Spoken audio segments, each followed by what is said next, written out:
और ये पहले माँ बापों में था कि अगर बच्चा गा रहा है, भजन गा रहा है, तो उसको उस दिशा में प्रमोट करें। हाँ जी, नहीं हाँ जी, ये काम कुछ ना है, हाँ जी, असली पढ़ाई है, इसे करता रहे साथ साथ, राम का नाम लो कोई बात नहीं, कोई बात लेकिन मेन पढ़ाई है, इस खेल कूद भी नहीं, मेन पढ़ाई। पढ़ाई। लेकिन अब आप देखो, अब हरियाणा में इतने मेडल्स आ रहे हैं, हाँ, इतने खिलाड़ी आ रहे हैं, खिलाड़ी आ रहे हैं। अब के माता पिता खुद भी मिट्टी होते हैं बच्चे के साथ। बिल्कुल, अगर बच्चा स्विमिंग में है तो माँ बाप वहीं पर बैठे हैं 1 घंटा, उसकी डाइट देख रहे हैं। मैं दिल्ली में देखता हूँ, बिल्कुल, बच्चा अगर खेलों में है तो माँ बाप भी खेलों में है। आपको बच्चे के साथ उतना मिट्टी में जाना पड़ेगा, उतना गिरना पड़ेगा, तब आपका बच्चा शायद तैयार हो। बिल्कुल। अब स्किल्स ही काम नहीं करती, हर चीज काम कर रही है। पैसा भी चाहिए, तगड़ी सिफारिश भी चाहिए, टैलेंट तो है ही है, इंडिया में सब कुछ चाहिए, टैलेंट तो सबसे बड़ी बात है, उसके अलावा बहुत चीजें चाहिए। तो मुझे लगता है वो ये नहीं, इस पे गौर नहीं कर रहे थे, क्योंकि आपकी बिल्कुल सही बात है, जिम्मेदारी इतनी थी, वो यही सोचते थे कि यार मैं इनको लायक बना दूं, ये लायक बन जाए।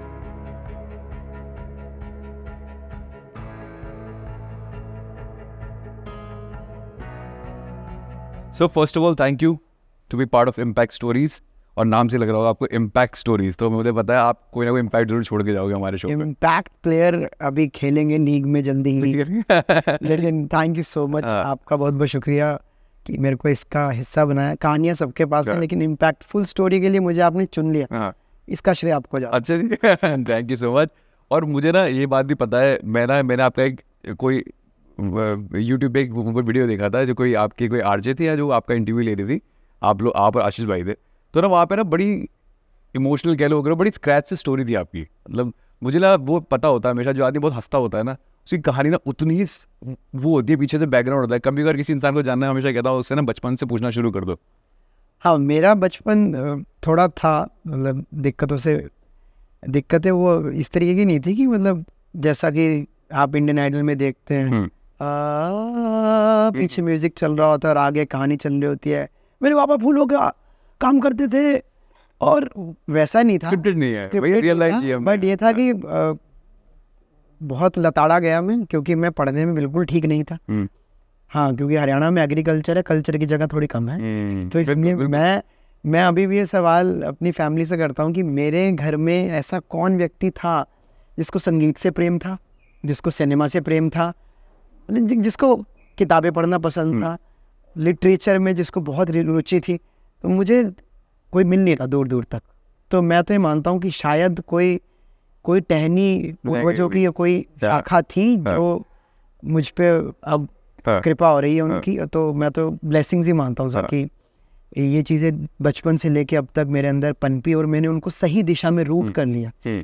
वो बड़ी दिक्कत की बात है कि अगर आपको समझ में आ गया कि आपको ये करना है और आपको आसपास वो लोग मिल जाएं, तो आपको और मज़ा आता है कि यार ये भी कुछ अलग कर रहा है, कुछ ऐसा कर रहा है, मुझे भी ऐसा कुछ करना है। तो मेरा बचपन इंटरेस्टिंग रहा है बहुत, स्कूल, कॉलेज, और अब मैं सारा यहाँ बता दूं, मेरा स्टैंड अप सेट वही है सारा पूरा।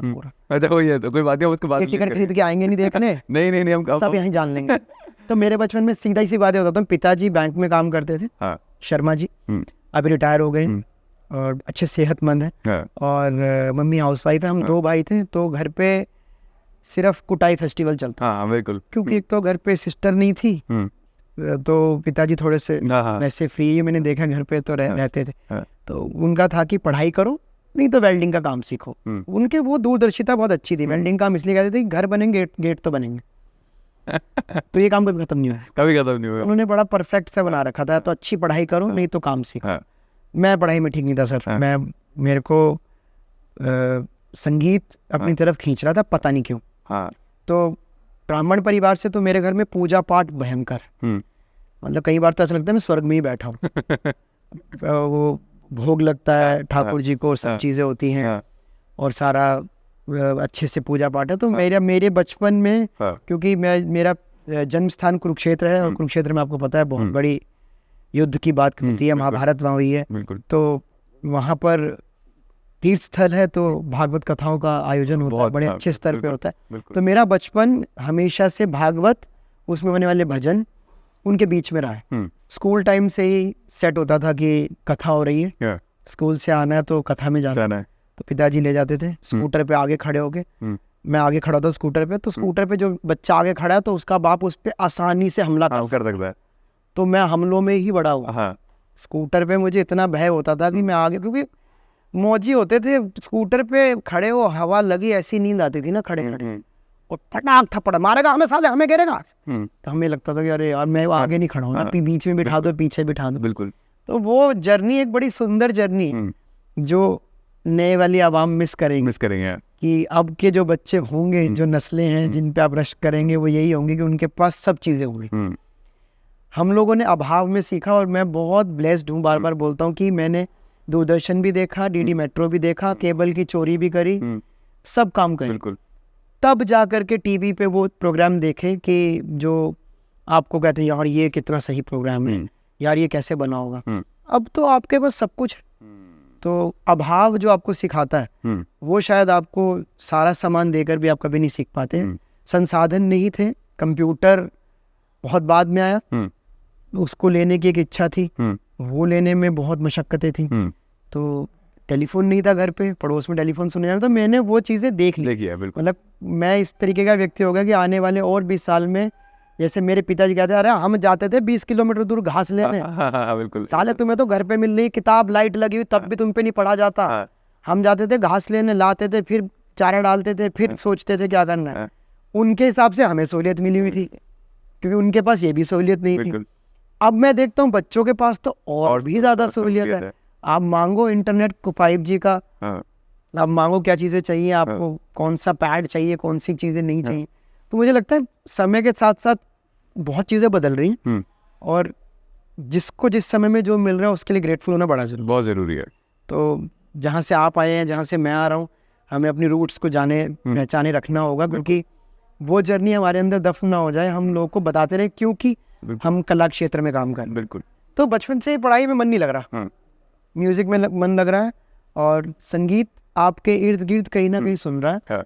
पहले तो भजनों में सुन रहा है, तो मैंने शुरुआत की थी ऐसी लागी लगन मीरा हो गई मगन, इस भजन से शुरुआत की थी, और फिर पायो जी मैंने राम रतन धन पाया। उस टाइम पे अनूप जलोटा अपने चरम पे थे, वो भजनों के हनी सिंह थे। बिल्कुल बिल्कुल, वो तो क्या गाते थे, और वो आपके कानों में, क्योंकि कुरुक्षेत्र में धार्मिकता भी थी, हर घर में कुछ ना कुछ भजन चलता था, आसपास कहीं जा रहे हो भागवत में भजन, तो बचपन से समझ में आ गया था सोमवार शिव जी का है, मंगलवार हनुमान जी का है, बुधवार इनका है, गुरुवार इनका है। तो और मेरे यहाँ क्योंकि मुझे बचपन से आरती में शामिल किया गया, तो मेरे को सारी आरतियाँ कंठस्थ थी, और गीता स्थली है, तो मेरी हिंदी अच्छी होने की सबसे बड़ी वजह है कि मेरी बचपन से संस्कृत में वो पढ़ाया गया, और वो श्लोकाचारण प्रतियोगिताओं में जाता रहा, मैं भागवत कथाओं में जाता रहा, तो वो बन गया था, माहौल सेट था।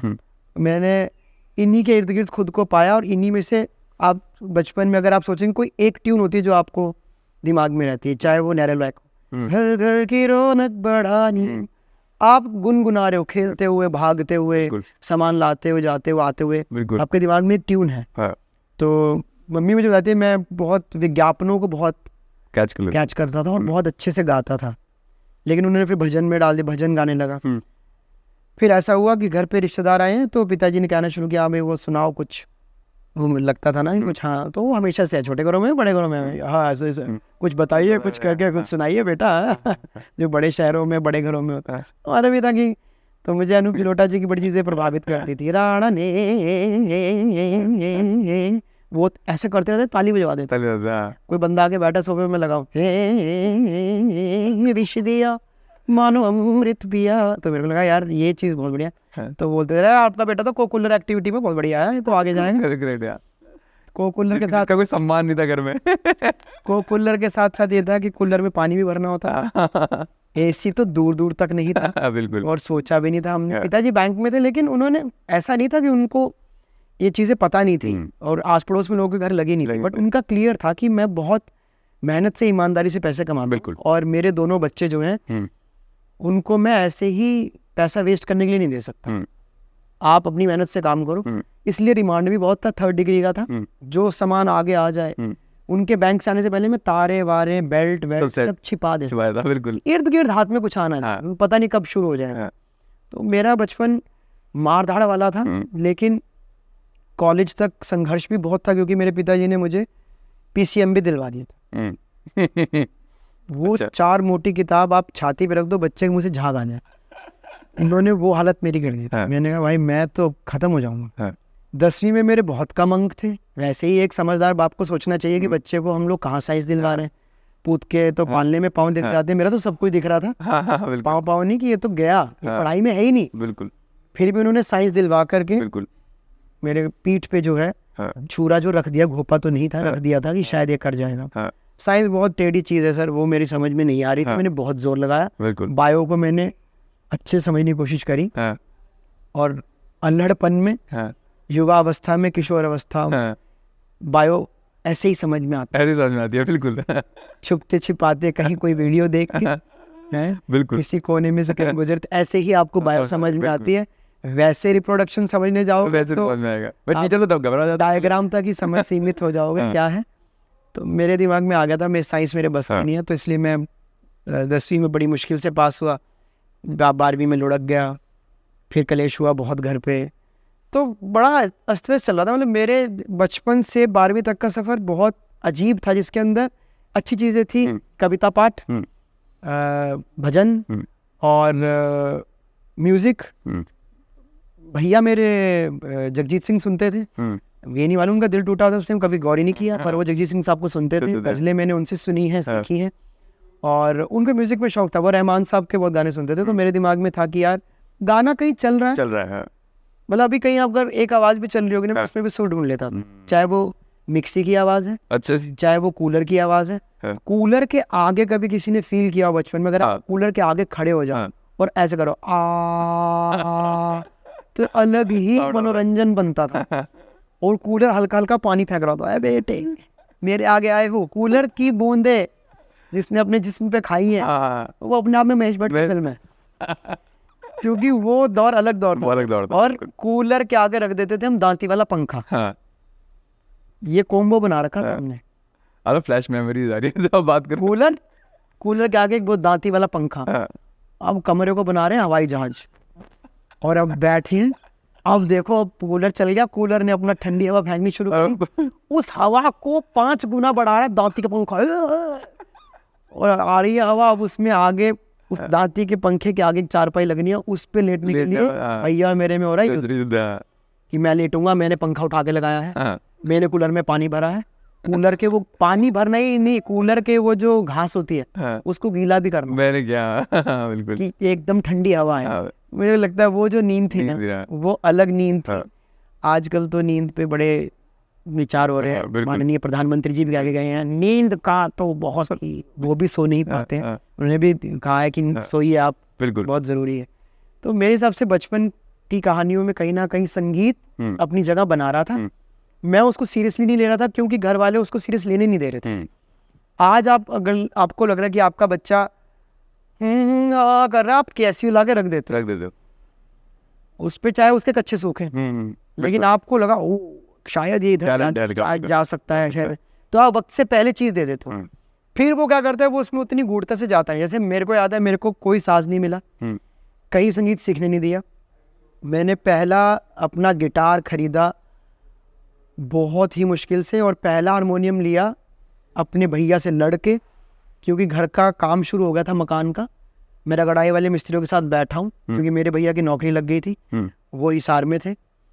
मैंने उनको बोला मैं यहाँ पे अपना टाइम ख़राब कर रहा हूँ, मैं इन मिस्त्रियों की देख रेख कर रहा हूँ, मिस्त्रियों के साथ बैठ के बात करता हूँ, काम कराता हूँ, मुझे इसका एक चाहिए मुआवजा, और वो है हारमोनियम। हाँ बिल्कुल, मुझे नहीं पता। कह रहे हाँ दिलवा दूंगा। तब 5 साढ़े 5 में हारमोनियम आ रहा था बढ़िया। कह रहे हाँ दिलवा दूंगा, वो ये बोल देते थे, फिर वही सार चले जाते थे।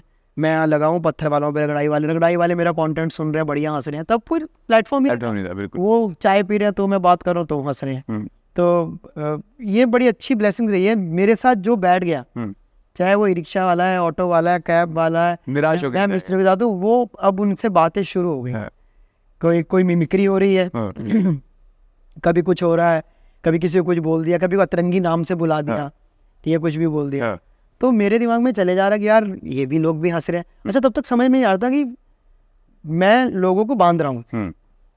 बट हर आर्टिस्ट का ना अपने आप एक समय आता है, पर हर व्यक्ति आसपास वाला जो अच्छा वो ये बोलता रहता है आपको, यार अपना टाइम वेस्ट कर रहे हो, आप यहाँ से जाते क्यों नहीं। बिल्कुल भाई, you are wasting your time, आपको तो जाना चाहिए यार, मुंबई आपकी जगह है, आपको, आप यहाँ क्या कर रहे हो भाई, तेरे को ये करना चाहिए। तब आपको नहीं समझ में आता। आपकी अपनी एक जर्नी है, और वो जर्नी में आप ही उथल पुथल लाओगे, आप ही शांत हो जाओगे, आप ही बेवकूफ़ियाँ करोगे, गलतियाँ करोगे, वो आप ही हो। तो मैं वही कर रहा था, ठीक है थोड़ा बहुत, लेकिन पता नहीं था कि आज जहाँ पर हूँ ये ऐसे हो जाएगा। पर इसका पूरा श्रेय जाता है पिछली जर्नी को। वहाँ अगर मैंने ये अतरंगी चीज़ें नहीं की होती, मिस्त्रियों को गौर से नहीं ऑब्जर्व किया होता, तो मैं आज एक मिस्त्री का करेक्टर नहीं कर पाता। मैंने पीओपी वाले और उनको सबको देखा है। वो तार यहाँ फंसा के बात करते हैं, मैंने वो करेक्टर बनाया। फिर रिंकू का क्या कर रही है तू, लैट्रिन में बैठी है क्या, तुझे समझ में नहीं आ रही क्या, किस नहीं दे सकती क्या एक प्यारी सी, कैसे मरने को हो रही है, वहीं बैठी रहेगी जिंदगी भर। तो मैंने देखा लोगों को। तो अगर हम ये ऑब्जर्व ना करते तो शायद ये चीज़ें रेडियो पे भी अच्छे से नहीं आ पाती, और कहीं ना कहीं हम कंफ्यूज ही रहते कि यार क्या हो रहा है। इसमें सबसे बड़ा योगदान था मेरा, जो साथ दिया, मैं हमेशा लोगों से कहता हूँ, अखबार ने और किताबों ने। अगर मैं नहीं पढ़ता ना तो मेरी हिंदी अच्छी होती, अंग्रेजी का तो मैंने आज भी 15 रुपये का रिचार्ज कराया था, 8 रुपये का रह गया, थोड़ी सी बोलनी मैंने, थोड़ी सी और बोलूँगा, 15 रुपये का कराता हूँ। इंग्लिश मेरी उतनी अच्छी है बिल्कुल, लेकिन हिंदी का पूरा श्रेय जाता है किताबों को और अखबार को। मैं सबको बोलता हूँ कि आप कुछ भी ना करें, अखबार ज़रूर पढ़ें, चाहे हिंदी का पढ़ें चाहे अंग्रेजी का पढ़ें, और कोई एक किताब ज़रूर पढ़ें जो आपकी मनपसंद किताब है। मैंने कॉमिक्स भी पढ़ी है, मैंने चंपक भी पढ़ी है, मैंने उसके बाद से सारी जो मैगजीन्स होती थी, अखबारों की नई मैगजीन्स कुछ शुरू हुई हैं, कुछ और कविताओं की मैगजीन थी वो भी पढ़ी है। तो मेरे दिमाग में मेरे को पढ़ने की लत लगी है कॉलेज में जाके, जब मैंने पहली बार थिएटर शुरू किया। थिएटर किया है मैंने, खूब थिएटर किया। हरियाणवी एक थिएटर ग्रुप था, क्योंकि कॉलेज में मैं पहुंचा, तो कॉलेज में भी कैसे पहुंचा उसकी भी एक बड़ी अच्छी कहानी है, क्योंकि साइंस दिलवा दी और उसके बाद 12वीं में लुढ़क गया। अब दिक्कत चल रही है, घर पे बैठे हुए हैं, भाई इससे क्या दिलवाए, नहीं बोले इसको दोबारा साइंस दिलवाऊं। दोबारा साइंस दिलवा, अच्छा करेगा तो अच्छी पढ़ाई करेगा, नहीं तो इसको कहो एसी का काम सीख ले या फिर वेल्डिंग का काम सीख ले। नया काम ऐड हो गया एसी का, तो एसी भी सब लगवा ही रहे। तो पिताजी का सेट था, काम वो करवाओ कि जो मतलब चल रहा हो, ट्रेंडिंग हो। गेट विजनरी तो थे डैड, इतने विजनरी थे, उन्होंने मेरा नाम रखा कृष्ण चंद्र शर्मा। अच्छा, मैंने पूछा भाई चंद्र कौन है? अरे चंद्र कोई भी नहीं है। मैंने कहा तो क्यों है? अरे साले इसलिए रखवाया है, जब डॉक्टर बन जाएगा कितनी बढ़िया नेम प्लेट लगेगी, डॉक्टर केसी शर्मा। अब मैं इतना लायक और डॉक्टर भी बनवाना चाहते हैं किसका? डंगरों का, पशु चिकित्सक। उनका क्लियर था कि पशु चिकित्सक फॉर्म टेस्ट कर सकता है। हमारे घर पे लाइन लगी, फॉर्म टेस्ट होगा, कितनी बड़ी बात हो जाएगी। मैंने चंद्र हटवाया, 1000 रुपये देगा अखबार में, वो भी एक लंबा प्रोसेस है। अखबार के दफ्तर जाओ, अच्छा चंद्र हटाना है, वहाँ एक बंदा बैठा हुआ, अच्छा भाई है तो फीस दो। अब मैंने कृष्ण शर्मा रखा। रेडियो में नाम किसना हो गया, दिल्ली आते ही कूल हो गया थोड़ा सा। कृष्ण कोई बोलता नहीं, हरियाणा में कृष्ण बोलते थे, रे कृष्ण, रे कृष्ण, रे कृपण, ये चलता था, कोई सही बोलता नहीं था। तो वो विजनरी तो थे, बिल्कुल भाई बच्चे को कराना। और उनके अंदर मुझे लगता है उनके अंदर भी कहीं ना कहीं फिल्म, सिनेमा, संगीत, ये चीजें थी जो आज मेरे अंदर है और वो उजागर हो रही हैं। बिल्कुल ऐसे नहीं हो सकता। एक्चुअली क्या था, पहले फादर तो बड़े टैलेंटेड थे, बट कहीं ना रिस्पॉन्सिबिलिटी इतनी थी कि वो अपने टैलेंट को समझ ही नहीं पाए, कुछ है उनके अंदर, दबा के रखते। और ये पहले माँ बापों में था कि अगर बच्चा गा रहा है, भजन गा रहा है, तो उसको उस दिशा में प्रमोट करें। हाँ जी, नहीं ये काम कुछ ना है। हाँ जी, असली पढ़ाई है, इसे करता रहे साथ साथ, राम का नाम लो कोई बात नहीं, लेकिन मेन पढ़ाई है। इस खेल कूद भी नहीं, मेन पढ़ाई। लेकिन अब आप देखो, अब हरियाणा में इतने मेडल्स आ रहे हैं, खिलाड़ी आ रहे हैं। अब के माता पिता खुद भी मिट्टी होते हैं बच्चे के साथ। बिल्कुल, अगर बच्चा स्विमिंग में है तो माँ बाप वहीं पर बैठे हैं 1 घंटा, उसकी डाइट देख रहे हैं। मैं दिल्ली में देखता हूँ, बिल्कुल बच्चा अगर खेलों में है तो माँ बाप भी खेलों में है। आपको बच्चे के साथ उतना मिट्टी में जाना पड़ेगा, उतना गिरना पड़ेगा, तब आपका बच्चा शायद तैयार हो। बिल्कुल, अब स्किल्स ही काम नहीं करती, हर चीज काम कर रही है। पैसा भी चाहिए, सिफारिश भी चाहिए, टैलेंट तो है ही है। इंडिया में सब कुछ चाहिए, टैलेंट तो सबसे बड़ी बात है, उसके अलावा बहुत चीजें चाहिए। तो मुझे लगता है वो ये नहीं, इस पे गौर नहीं कर रहे थे, क्योंकि आपकी बिल्कुल सही बात है, जिम्मेदारी इतनी थी। वो यही सोचते थे कि यार मैं इनको लायक बना दूं, ये लायक बन जाए। सब्जी मंडी जाते थे, सब्जी मंडी लगती थी शनिवार को, वो लगती थी अर्बन स्टेट में। अर्बन स्टेट थोड़ा सा कूल इलाका है, वहां जाके देखते हो रंगत, आप वो हुड्डा बोलते हैं, जैसे हर अपना मैं मोहन नगर रहता हूँ कुरुक्षेत्र में, तो अर्बन स्टेट थोड़ा सा पॉश इलाका है, वहाँ सब्जी मंडी लगती है। अब वहाँ हम बाइक पे सब्जी मंडी गए हैं। अब वहाँ 3 घंटे का सब्जी लेने का प्रोग्राम, रेट पूछने चालू, हाँ भाई क्या रेट है खीरे? अच्छा 25 रुपये, ये तो देसी नहीं नकली, आगे चलो, आगे रेट पूछ रहे हैं, पूरा चल रहा है बढ़िया। तो उनका रहता था भाई, पहले पूरा सबसे रेट वेट पूछा, बिल्कुल फिर समय हुआ क्योंकि उस सब्जी वाले को निकलना है, बिल्कुल उस हिसाब से सब्जी के रेट कम आएंगे, कमाएंगे बिल्कुल। ठीक है, उतना टाइम इतने मेरे को खड़ा कर रखा है, बाइक पे कोई चोरी ना कर ले जाए, मैं बाइक पे बैठा दुनिया देख रहा हूँ इधर उधर, बिल्कुल बाइक पे कोई चोर ना आ जाए, बिल्कुल। फिर मुझे अपने पिताजी को भी देखना है, उन्होंने थैले 2 भर लिए क्या, हाँ, फिर जाकर वो थैला पकड़ने, तो आप सोचो हाँ। कितनी चैनलाइजिंग थी कि बाप ने बेटे को भी काम पे लगाया हुआ है, 3 घंटा, आज हम पौना घंटा 1.5 घंटा रील में निकाल देते हैं, वहाँ ये चल रहा है प्रोसेस। सीमेंट का कट्टा है, कट्टा खोलने की विधि है, ऐसे नहीं काट दिया वो, उसका एक धागा निकलता है, फिर खुलता है, वो थप्पड़ खा के मैंने सीखा है। हाँ। अगर वो कट्टा ब्लेड से काट दिया तो कट्टा खराब हो गया, कट्टा चाहिए, कट्टा चाहिए, हाँ। वो कट्टे 25 कट्टे जुड़ के एक पल्ली बनेगी, वो घर पे काम आएगी, उस पे गेहूं सूखा और काम आएगी। तो आप सोचो ना कितना दूर का काम सोच रखा है, बिल्कुल ये चीजें अब है ही नहीं। मैं इसके लिए वो नाराज नहीं, ये चीजें अब क्यों नहीं, बिल्कुल बिल्कुल, बट पहले ये चीजें नहीं थी तो वो चीजें थी, अब ये चीजें। मैं जैसे लोग ना कभी अगर मेंटल हेल्थ की बात करते हैं ना जी, तो पहले के लोग ना अगर मेंटल हेल्थ से गुजर भी रहे होते थे ना तो उनका इतना वक्त भी नहीं था कि वो मेंटल हेल्थ को सोच सके। सर मेरे इलाके में जब मेरा ये दौर चल रहा था संघर्ष का, एंजाइटी नीचे चूड़ियां तोड़ रही थी, इस लड़के पे कैसे हूँ, डिप्रेशन बैठा था मैं कैसे हूँ, मैंने दिल्ली आके सुना, मैं ऐसा नहीं कह रहा कि चीज़ें नहीं होता, मैंने देखी भी हैं, और जो लोग इससे गुजर रहे हैं, बहुत दुख की बात है कि वो आज ये बात कहते हैं, लोग समझते नहीं, समझनी भी चाहिए, उनका साथ भी देना चाहिए। बट मेरे टाइम पे जब मेरे साथ ये हो रहा था, पिट रहा था मैं तो अपने स्टैंड अप में बोलता हूँ, सही टाइम पे अगर मुझे समझ में आ गई होती मैं तो तभी कह देता जा करके मेरा मेंटल ठीक नहीं है, मेरे को गड़बड़ है, बट कुछ पता ही नहीं था। और हमारी मम्मियों ने मतलब किस हद तक देखा है। बल्कि लोग कहते हैं अब मेंटल हेल्थ की बात करते हैं, मैंने पहले, मैं आपको सच बताऊं, अगर आप नोटिस करोगे ना तो पहले के फादर्स थे ना, लेकिन अपनी जर्नी थोड़ी बदलते चले गए, हाँ, है ना, कहीं ना कहीं उनको भी इतनी जिम्मेदारी था ना कि मेंटल हेल्थ को भी ये नहीं कह पाए कि इसका समय है मेरे पास। जिंदगी बहुत बहुत मुश्किल देखी, मुश्किल रही। पिताजी को देखा, वो समय से घर पे आकर के वो अपना पजामा पहन के चाय का कप पीना, इतनी बिल्कुल सेट, बैंक की नौकरी बहुत ऐसी नौकरी थी कि सेट है बिल्कुल। सुरेंद्र शर्मा जी तो सेट है। अब बच्चे ही पीटने हैं, वो अपना टाइम से अपना लग जाएंगे, पानी पी के आराम से पीटते थे, ब्रेक ले WWE चल रहा था, तो मुझे लगा कि ठीक है, ये भी बढ़िया है, और ये चीजें समझ में आ रही थी कि ये चीज नहीं करनी, ये चीज करनी है। जब आप बड़े हो रहे हो तो आपको समझ में आ रहा है। ये मेरा बल्कि एक सवाल भी है, आपका अगला क्वेश्चन है, मैं पता क्या कहता हूँ, कभी क्या होता है बच्चा जब बड़ा होता है ना, मतलब मुझे लगता है आपसे बिल्कुल रिलेट कर पा रहा हूँ, बिल्कुल एग्जैक्ट रिलेट कर पा रहा हूँ। अब पता जब बच्चा बड़ा होता है ना तो उसे अपना बाप इतना गलत लगना भी बंद हो जाता है, बल्कि ज़्यादातर सही लगना शुरू हो जाता है कि हाँ ऐसा इसलिए क्या हो कि ऐसा हुआ होगा। सर मैं तो अपने पिताजी, क्योंकि मेरा तो उनसे बहुत ही तगड़ा द्वंद्व रहा, और सेम मेरे को इतना मतलब लगता था कि यार इन्होंने ये नहीं किया, इन्होंने ये, मेरी इतनी शिकायतें थी।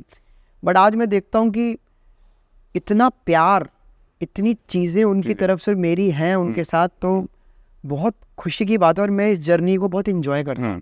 मतलब मैं खुशकिस्मत हूँ कि मैं अपने पिताजी के अंदर वो बदलाव महसूस कर पाया, मैं समझ पाया कि यार ये एक इमोशन है जो एक बहुत ही मजबूत बाप अपने अंदर दफन करके रखता है कि नहीं, मैं अपने बच्चों को जाहिर नहीं होने दूंगा। शायद मेरी किसी बात ने उनकी आंखों में आंसू ले आए हो, शायद वो खुश हुए हो, लेकिन उन्होंने कभी जाहिर नहीं किया। एक्चुअली कंडीशन ऐसी है ना एक आदमी की, कभी नहीं जाहिर किया उन्होंने। परसों ना एक बात सुन लगी पॉडकास्ट में, किसी बंदे ने मुझसे ऐसे आदमियों के बारे में बात कर, तो उसने मुझसे सवाल पूछ लिया, उसने बोला कि आपने अपने बाप को रोते हुए देखा है?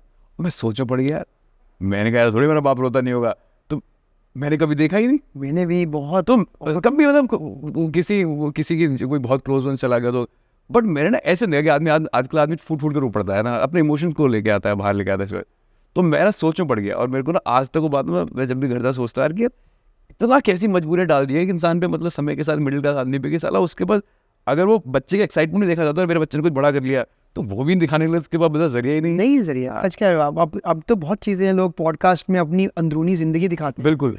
तो मुझे लगता है कि बट माँ बाप एक ऐसी मूर्त हैं जो जेन्युइनली आपके प्रति ही सब कुछ सोच रहे होते हैं, और अब तक आपके लिए करते आ रहे हो, और उनको अब आपकी ज़रूरत है। वो कहते नहीं है बिल्कुल, बट मैं फील करता हूँ, मैं दिल्ली में रहता हूँ, वो कुरुक्षेत्र रहते हैं, मेरे भैया चंडीगढ़ रहते हैं, तो कहीं ना कहीं महसूस होता है कि यार उनको ज़रूरत है। मैं बहुत अलग तरीके से मैनेज करते हैं, भैया बहुत संभालते हैं, मुझे बहुत वो करते हैं कि यार तुम अपने काम पर ध्यान दो, चीज़ें करो। अब पिताजी समझते हैं कि यार तेरा तो बड़ा मुश्किल काम है, मुझे लगता था क्या ही काम है, रेडियो पे जाके माइक ऑन किया, तेरा तो काम ही बड़ा मुश्किल है, तो रातों रातों नहीं सोता।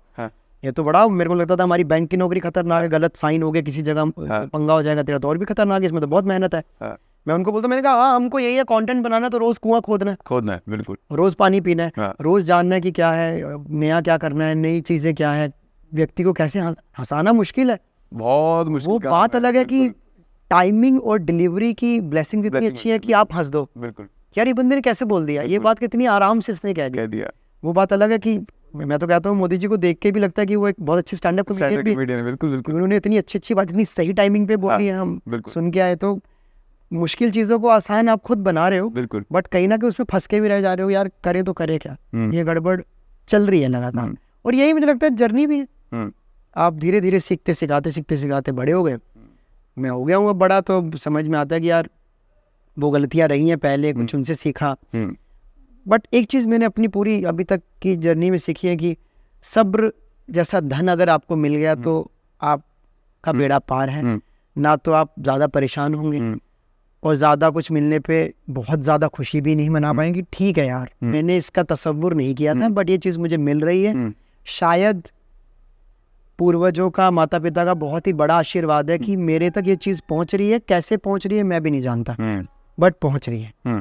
जैसे आजकल कहा जाता है ना कि बहुत बड़े बड़े दिग्गज लिजर्ड के रूप में धरती में आए हुए हैं और ये सब चल रहा है, मैं कहानी नहीं जानता, बट मैं ऐसा महसूस करता हूँ कि मुझ तक कोई ब्लेसिंग्स हैं जो ये चीज़ें मेरे तक पहुँच के हो पा रही हैं। मैं मतलब इतना काबिल हूँ कि मतलब मेरा अगर मैं पास देखता हूँ तो मैं ये सोफे ये चकाचौंध नहीं देख पाता, महसूस भी नहीं कर पाता, बट अगर अब ये चीज़ें हो रही हैं तो मैं बहुत ग्रेटफुल हूँ। और मुझे नहीं पता कल को क्या होना है, बट मैं बहुत इंजॉय करता हूँ ये चीज़ें, लोगों का मिलना, रुक के तस्वीर खिंचाना, इस तरह की चीज़ें करना, अपनी कहानी बताना, क्योंकि कहानी बताने वाले करोड़ों भारतीय बैठे, शायद मेरे से भी दर्दनाक, मेरे से हास्यास्पद मौका बहुत अच्छी कहानियां लोगों के पास है। बिल्कुल, हर किसी को मौका नहीं मिल रहा, मुझे प्लेटफॉर्म मिल रहा है, आपके जरिए मिल रहा है, या हम अपने प्लेटफॉर्म के जरिए लोगों तक पहुंच रहे हैं, रील बना करके लोगों को हंसा रहे हैं, कुछ चीज़ें कर रहे हैं, और बहुत अलग तरीके की एक जादुई ताकत है जो मैं महसूस करता हूँ कि ये हो रही है,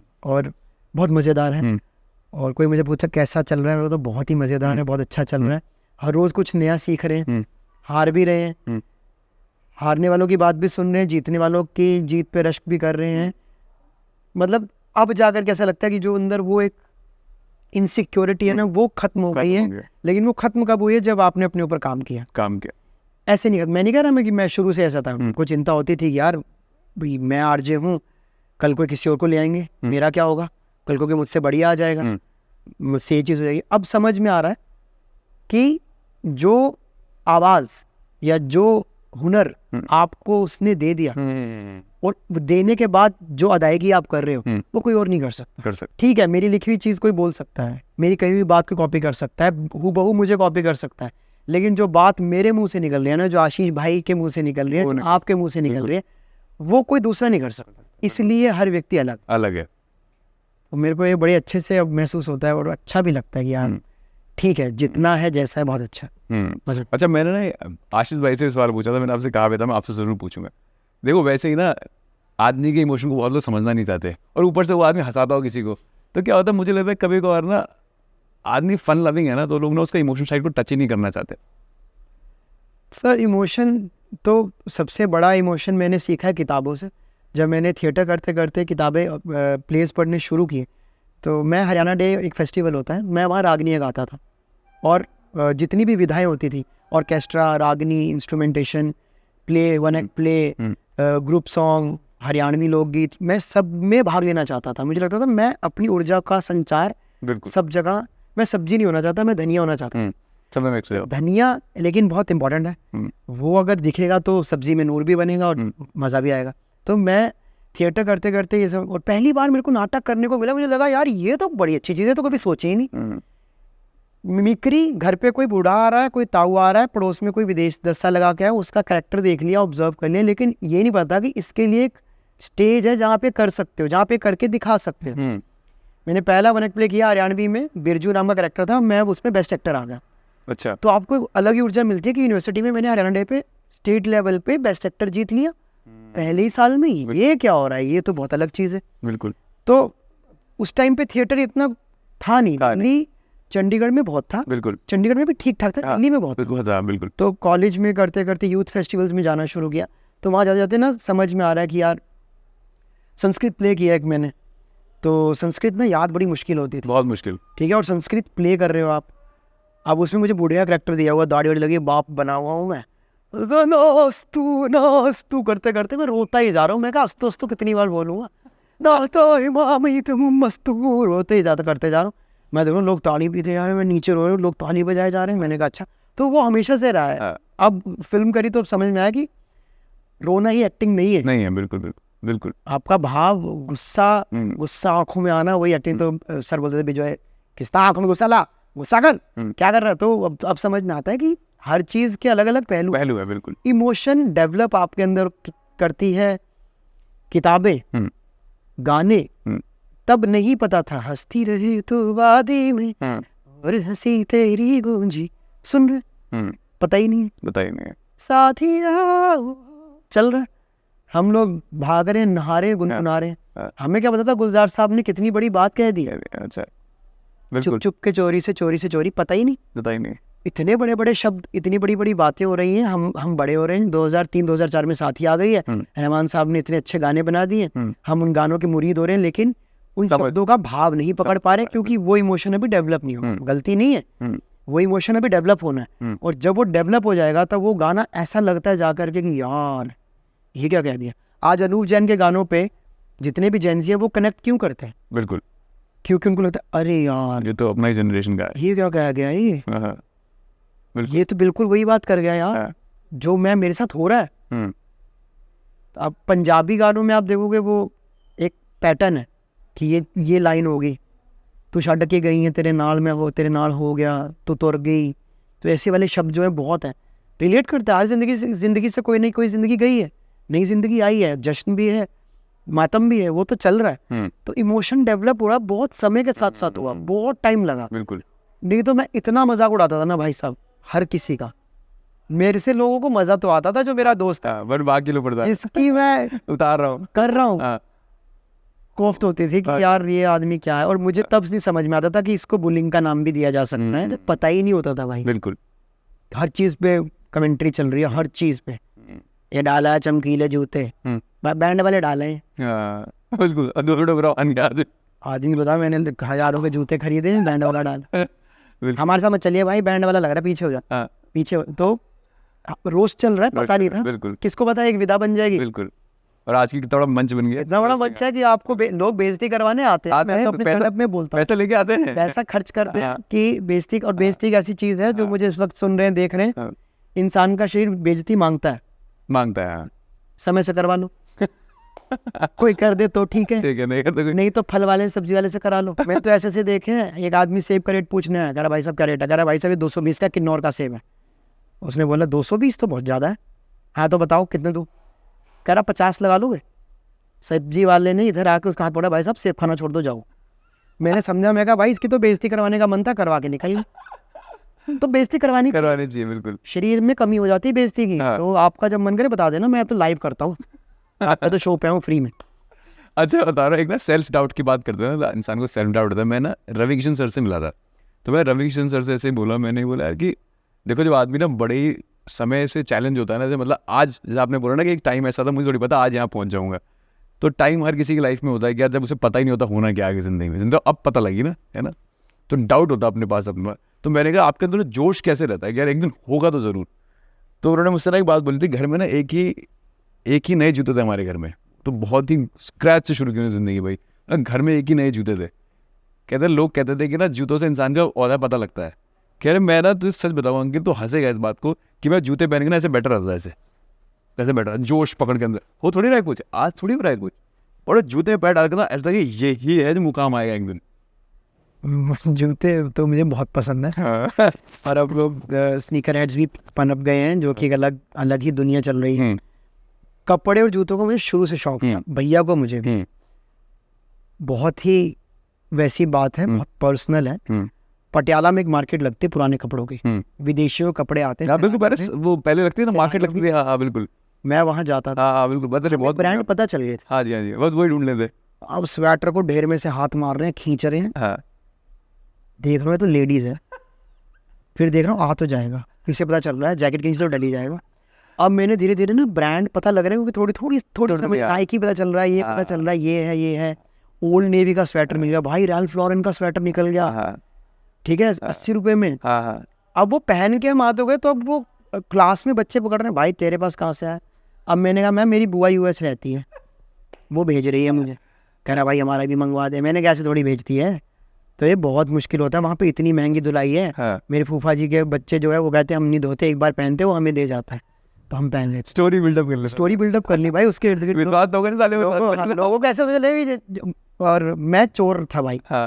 अच्छा, मैं चोर था, और मेरी चोरी का एक उसूल था कि मैं अमीरों से पैसे चुराऊंगा और अपने गैंग की मदद करूंगा। अच्छा, पार करके पेन, नई एमबीडी गाइड्स चुरानी, आधे रेट में बेच देनी।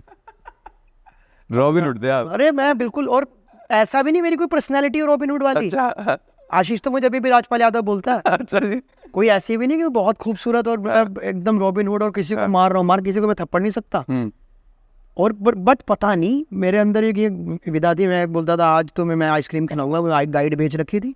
अच्छा, 490 की नहीं थी, 200 में बेच दी। अच्छा, तो ये चोरी का ना मेरे अंदर ये चलता रहा लंबे समय तक। तो जूते आ गए थे मार्केट में। हमारे शहर में जगन्नाथ रथ यात्रा होती है कुरुक्षेत्र में, बड़े स्तर पे। मैं उस टाइम जितने भी अंग्रेज आते थे ना, उनके जूते देखता था। वो नाच रहा हरे कृष्णा कृष्णा कृष्णा, जूतों पे उनके ये, अगर स्लोमो में दिखाओ, ये आ रहा है पंच, ये मैंने बड़े कैड़े जूते पहन के नाइकी के। तो रथ यात्रा जहाँ खत्म होती थी वहाँ होता था भंडारा। तुम्हारा भाई गया होगा अंत तक, मैं तो पूरा धार्मिक था। अच्छा, मुझे तो सारी चीजें आती थी, पूरा रथ वथ खींच के उनके साथ नाच के, ढोलक धंधक धंधक धंधक अच्छा, पूरा करके। मैं रथ यात्रा के भंडारा करने से पहले मैंने सबसे पहले भंडारा कर लिया, खा लिया।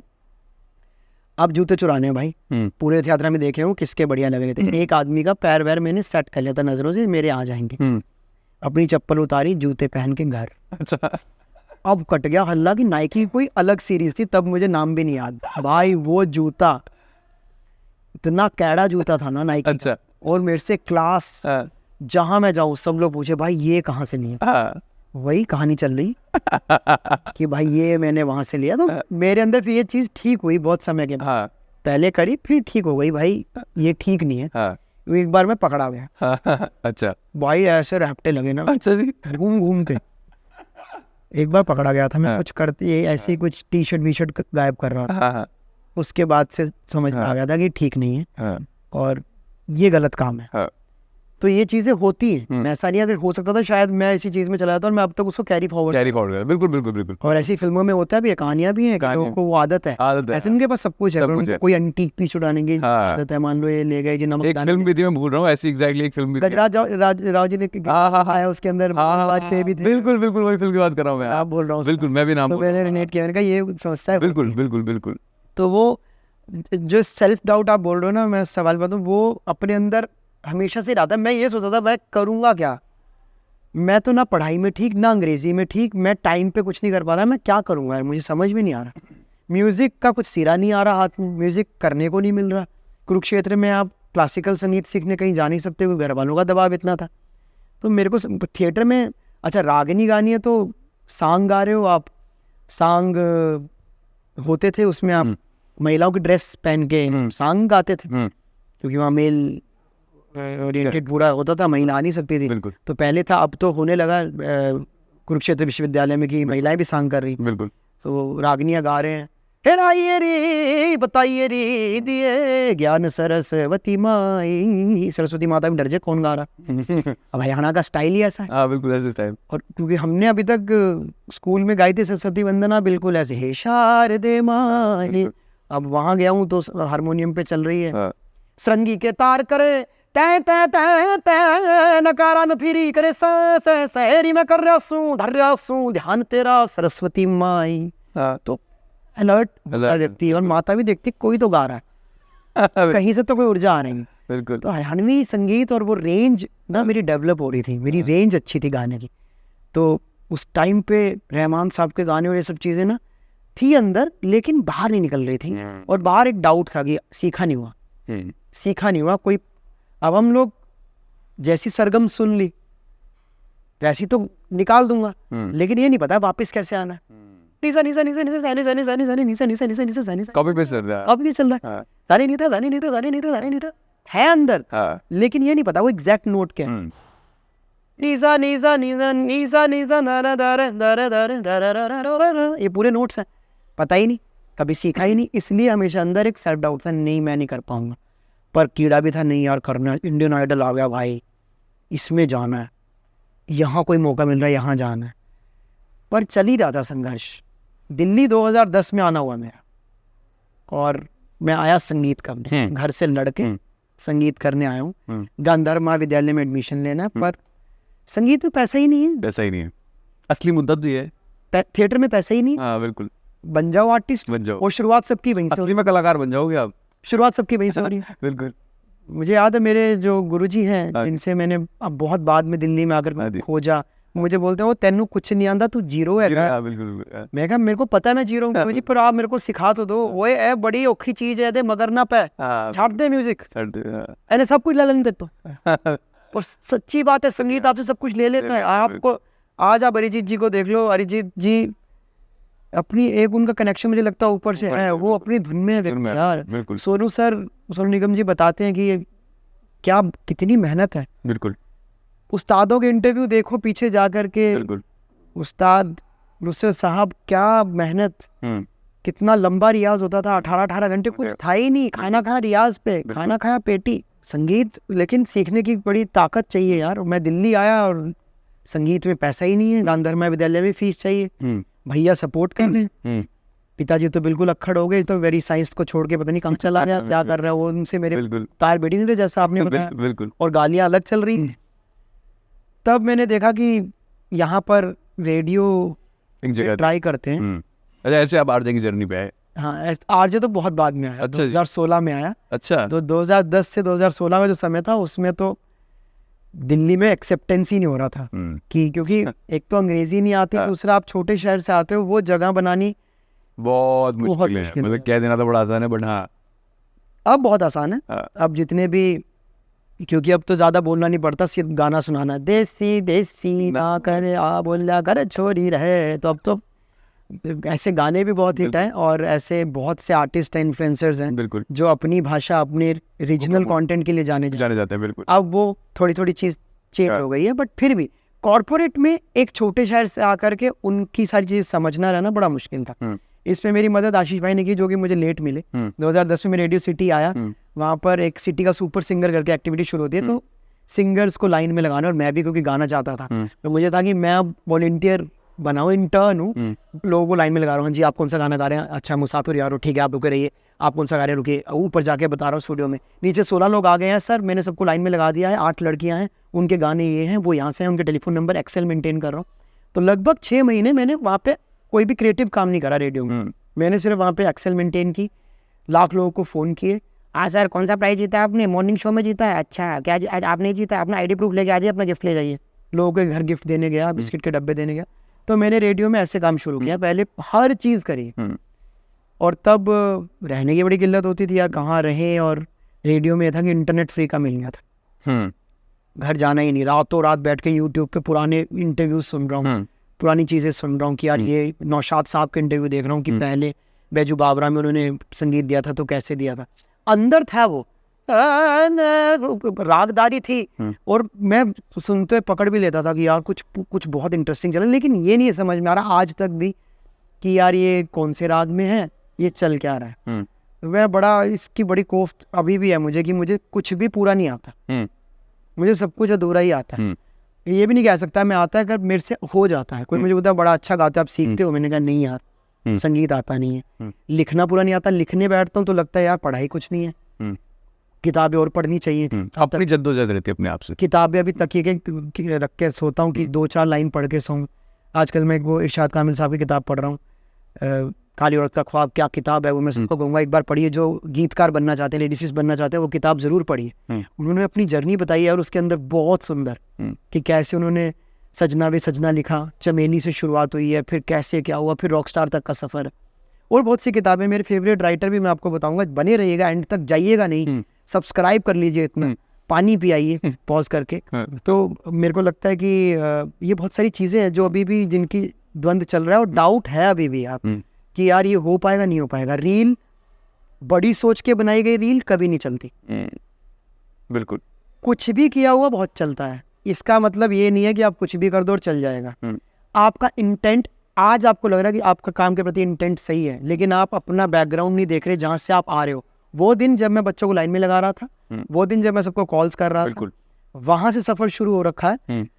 रेडियो में नौकरी नहीं मिल रही 2.5 साल तक, जद्दोजहद चल रही है, इंटर्नशिप को पेड नहीं किया जा रहा है, वो अलग जंग चल रही है। रेडियो सिटी से रेड एफएम जाने का सफर अलग है, रेड एफएम में आरजे बनने का सफर अलग है। आरजे बन के कंसोल के 36 बटन देख के डायरिया लगा हुआ है। आशीष भाई बोल रहे हैं तू चिंता मत कर, तू सामने बैठ, मैं इधर से कंसोल संभालूंगा, बस तू बात करता नहीं।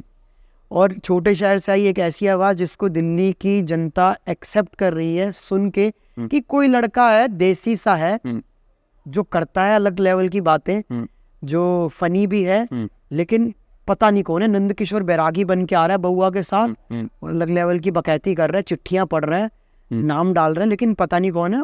वो दौर एक अलग दौर था। मैं बहुत बुढ़ा नहीं हो गया हूँ, लेकिन बहुत ब्लेस्ड हूँ कि मैंने वो हर चीज स्टेप बाय स्टेप सीखी करी है। आज भी बहुत से बच्चे ऐसे नए जिनके पास सब कुछ नहीं है, उन्हीं में से वो बच्चे आगे बढ़ के कुछ कमाल करते हैं। जिनके पास सब कुछ ऐसा नहीं, वो कमाल नहीं करते। स्ट्रगल करने वालों ने BMW में भी स्ट्रगल किया है, बिल्कुल। और जिन्होंने नहीं किया स्ट्रगल बड़ी गाड़ियों में, वो छोटे स्तर पे छोटी मेट्रो रेल हर संसाधन में भाग रहे हैं। बिल्कुल। पर सबकी जर्नी बहुत अलग है, बहुत अलग है। और आप अंकित भाई सबको ऐसे एक्सेप्ट कर लो। मैंने 2024 में एक रेजोल्यूशन यही सोचा था कि मैं जो भी व्यक्ति जैसा है उसको ऐसे एक्सेप्ट करना चाहता हूँ। मैं बदलना नहीं चाहता किसी। उससे क्या होगा, आप मुझे भी ऐसे ही एक्सेप्ट कर लो। बिल्कुल। लोग आपको ऐसे एक्सेप्ट करना नहीं चाहते। आप कुछ नया पेश करोगे, लोग बोलेंगे नहीं यार, तो वो बिल्ली कुत्तों पे कॉमेडी, वो जो डबिंग है वो कर, कुछ नया नहीं करना। वही सोशल मीडिया वाली बात थी, मतलब आधी रहेगी। मतलब वो सोशल मीडिया, तो आपने बोला ना कि कॉमेडी करता हूँ, उससे अलग मुझे क्यों नहीं देखना चाहते? मैं म्यूजिक करना चाहता था। मैं तो आज भी कोई बंदिश सुन लेता हूँ, मैं एक महीना उससे बाहर नहीं निकलता। मेरा प्रोसेस यही है कि एक गाने को, क्योंकि मैंने भी बहुत इंटरव्यूज सुने हैं, आज मैं खुद इंटरव्यू दे रहा हूँ, मेरा तो काम ही यही है बैठ के उन लोगों को सुनना जिन्होंने जिंदगी के 50-60 साल दे दिए। बिल्कुल। मैं बहुत भाग्यशाली हूँ, आज मैं इस उम्र में अपनी कहानी बता रहा हूँ। शायद मेरी 30 साल की कहानी अभी और होनी है। बिल्कुल। और उस समय में जब आपके चश्मा लगा होगा और आपकी आवाज और भारी होगी, ग्रेन गिर रहे होंगे, चिड़िया बैठ के चुग रही होगी, हम तब भी बात कर रहे होंगे। 20 साल बाद आप बोल रहे कृष्णा भाई अब बताओ क्या बदला है उस पॉडकास्ट में और आज के पॉडकास्ट में। हम दोनों ने VR पहना हुआ है, दोनों भाइयों ने। बिल्कुल, कोई दूर का समय नहीं है दूर का समय। तो मैं तो पहले ही बता रहा हूँ 10 साल में हो जाएगा। ऑटो वाले ने VR पहना हुआ, अब चल रहा है, सबकी दुनिया अलग चल रही है। हम लोग सोच सकते थे क्या वीडियो कॉल पे बात हो रही है, पहाड़ में आप बात कर रहे हो बिल्कुल मम्मी पापा से, मैं बात कर रहा हूँ, गाँव में बात चल रही है, स्क्रीन है, सब कुछ हो रहा है, सारा सामान भेजा जा रहा है, गाना रिकॉर्ड करके भेज रहा हूँ सर, गाना पूरा का पूरा तैयार हो रहा है। कोविड में इतनी चीज़ें करी हैं, कहाँ आ गए हम लोग। कितनी सुंदर दुनिया भी, उतना डर भी लगता है, क्योंकि हमने इससे पहले की दुनिया देखी कि यार क्या होगा, कैसे होगा। मैं बता दो आपको, मैं ना, अब आपने जो बात छेड़ दिया कि पुराना और नया कल्चर के, मैं ना पीछे मेरे घर में एक लेडीज आई थी, बहुत ओल्ड है, गाँव में बहुत ऐसे आई थी। तो मैंने उनसे ऐसे, यार होता है ना, आप बहुत समय बाद घर गाँव जाते हो तो अपने, तो मैं कहीं जा रहा था, तो मैंने बोला आपके लिए कुछ लाऊं? तो उन्होंने बोला ना कुछ नरम सा होता है, कुछ वो लेके आना ऐसे करके ना। तो मैं बाद में बंद बोलते थे, ऐसे बंद ना। तो मैं जब लेके उनको पकड़ा, उन्होंने इतने जद्दोजहद से, मैंने सुना था कभी, तो मैंने बोला क्या दुनिया है यार, मतलब कितना गैप है। किसी ने बंद खा के आज बोला कि मैंने बंद खाया। सर मैं हमेशा अंकित भाई जब पहाड़ जाता हूँ तो लोगों को देखता हूँ ना मेहनत करते हुए, मुझे हमेशा लगता है इनको पता ही नहीं CTC क्या है। उनका एक दिन का CTC वो लकड़ियां हैं जो इकट्ठा कर लेंगे और जिसपे वो आज भोजन बनाएंगे, खत्म। बट ये सच है कि 90 साल की उम्र में जिएंगे, बट मैं कह रहा हूँ 90 साल की उम्र में ये नहीं पता बंद कैसे। चैनलाइजिंग, कितना काम है उनके पास कि वो हर काम को ढूंढ लेते हैं। सबसे बड़ी वजह एंजाइटी और डिप्रेशन की एक ये है अंकित भाई, हम अपने आप को चैनलाइज नहीं कर पा रहे। बिल्कुल। गमलों में पानी डालने से लेकर के इन पत्तों की सफाई करना भी बहुत बड़ी थेरेपी है। आप नहीं वहां तक सोच रहे। सूर्यास्त देखना जरूरी नहीं गोवा में देखना, दिल्ली NCR में ऐसे इलाके जहाँ से बेस्ट सनसेट दिख सकता है, आपको घर से बाहर निकलना होगा। बेस्ट मॉर्निंग आप देख सकते हो, बिल्कुल बेस्ट ब्रेकफास्ट प्लेसेस तो आपको पता है कि मुझे यहाँ जाना है, कितना रेटिंग है, लेकिन आप वो चीज़ें देखो भाई। मैं बहुत कई बार बोलता हूँ कि मैं बहुत भाग्यशाली, मुझे इस चीज़ का इल्म है कि मेरे को चढ़ता सूरज और ढलता सूरज देखना बहुत पसंद है कि कितनी सुंदर चीज़ है। ये जीवंत भगवान है आपके सामने, आप पता नहीं कहाँ खोज रहे हो। सूरज को उगता देख लो, आप 6:30 उठ जाओगे अगर आप मॉर्निंग, आपको लगेगा यार क्या सुंदर सूर्य उदय हो रहा है, आप रोक नहीं पाओगे खुद को कैद करने से। और ढलते सूरज को भी नहीं, मैं तो बहुत मानता हूँ इन चीज़ों को कि यार ये एक अलग दुनिया है, और जाए तो अलग। बिल्कुल। और एक वो हम बात नहीं कर रहे थे, जैसे पहले का इंसान आज के पेशेंस लेवल का ना बड़ा फर्क है। मतलब कैसे कहते हो कि यार जब मिलना हो तब मिलेगा, है ना, उसकी इतनी भी जद्दोजहद ना करो कि साला कि आज बड़ा खराब कर लो आप। मैं अपने हिसाब से कह सकता हूँ, क्योंकि मेरी बीवी भी कंटेंट क्रिएटर है और कई बार अब वो मेरे साथ साथ सीख रही हैं और मैं भी सीख ही रहा हूँ कि जब आपके दिमाग में 10 चीज़ चलते हैं, आपकी प्लेट पे ऑप्शंस बहुत ज़्यादा होते हैं। शादी में हम फंस जाते हैं ना, दही बल्ला भी रख लिया, सब चीज़ें रखी हुई हैं, अब सब खाना है, एक का भी पूर्ण स्वाद नहीं आ पाता।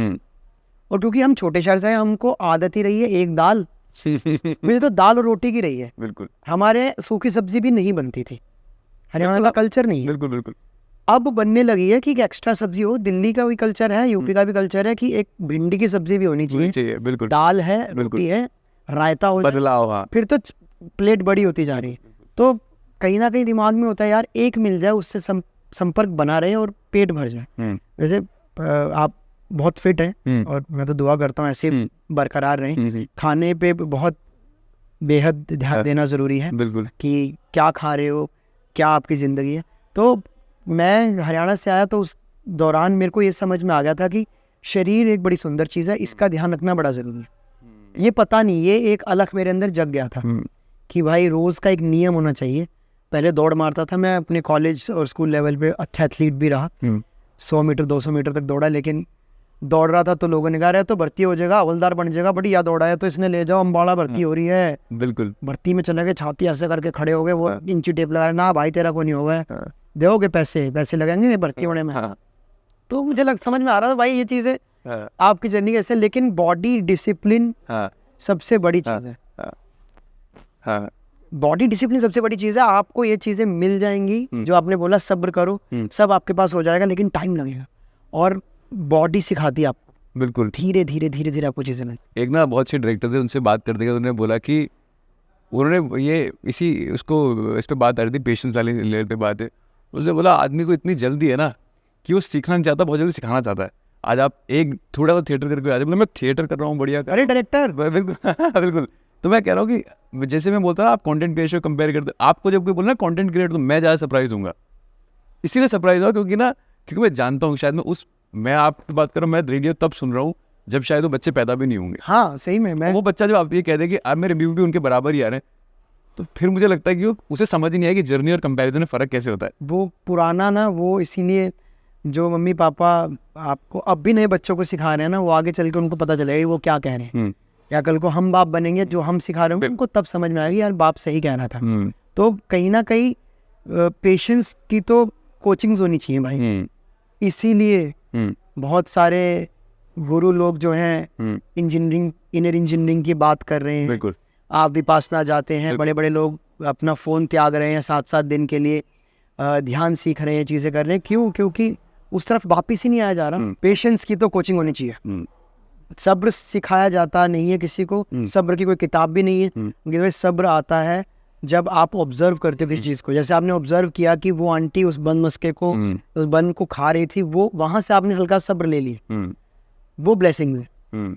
मुझे लगता है सारी दुआओं का असर है कि आपको वो चीज़ मिलेगी। आप करते रहो प्रयास, आपके अंदर बेचैनी हमेशा रहेगी कि यार वो नहीं मिल रहा, वो नहीं हो पा रहा, ये नहीं चल पा रहा, मैं क्या करूँ। बहुत से एक्टर्स हैं इंडस्ट्री में, बहुत से सिंगर्स हैं, हर फील्ड में कोई ना कोई है जिसको पता नहीं क्या छूना है, पता नहीं कौन सी मणि है वो टच करनी है। मुझे लगता है कि मैं तो कहता हूँ इतने दिग्गज हो यार, आप लोग लेजेंड हो। बिल्कुल। क्या छूओगे आप, लोग आपको मानते हैं। अरिजीत जी ने एक पॉडकास्ट में बोला है कि यार मैं सोनू निगम बनना चाहता था। कितनी बड़ी बात है कि वो सोनू निगम बनना चाहते हैं। आज अरिजीत जी क्या है कि मतलब इतने वर्सेटाइल हैं। इसी बात पे ना, मतलब मैं हमेशा ना एक स्टेटमेंट बोलता हूँ, मैं चाहता हूँ उसे आप एलैबोरेट, उसे आप करो।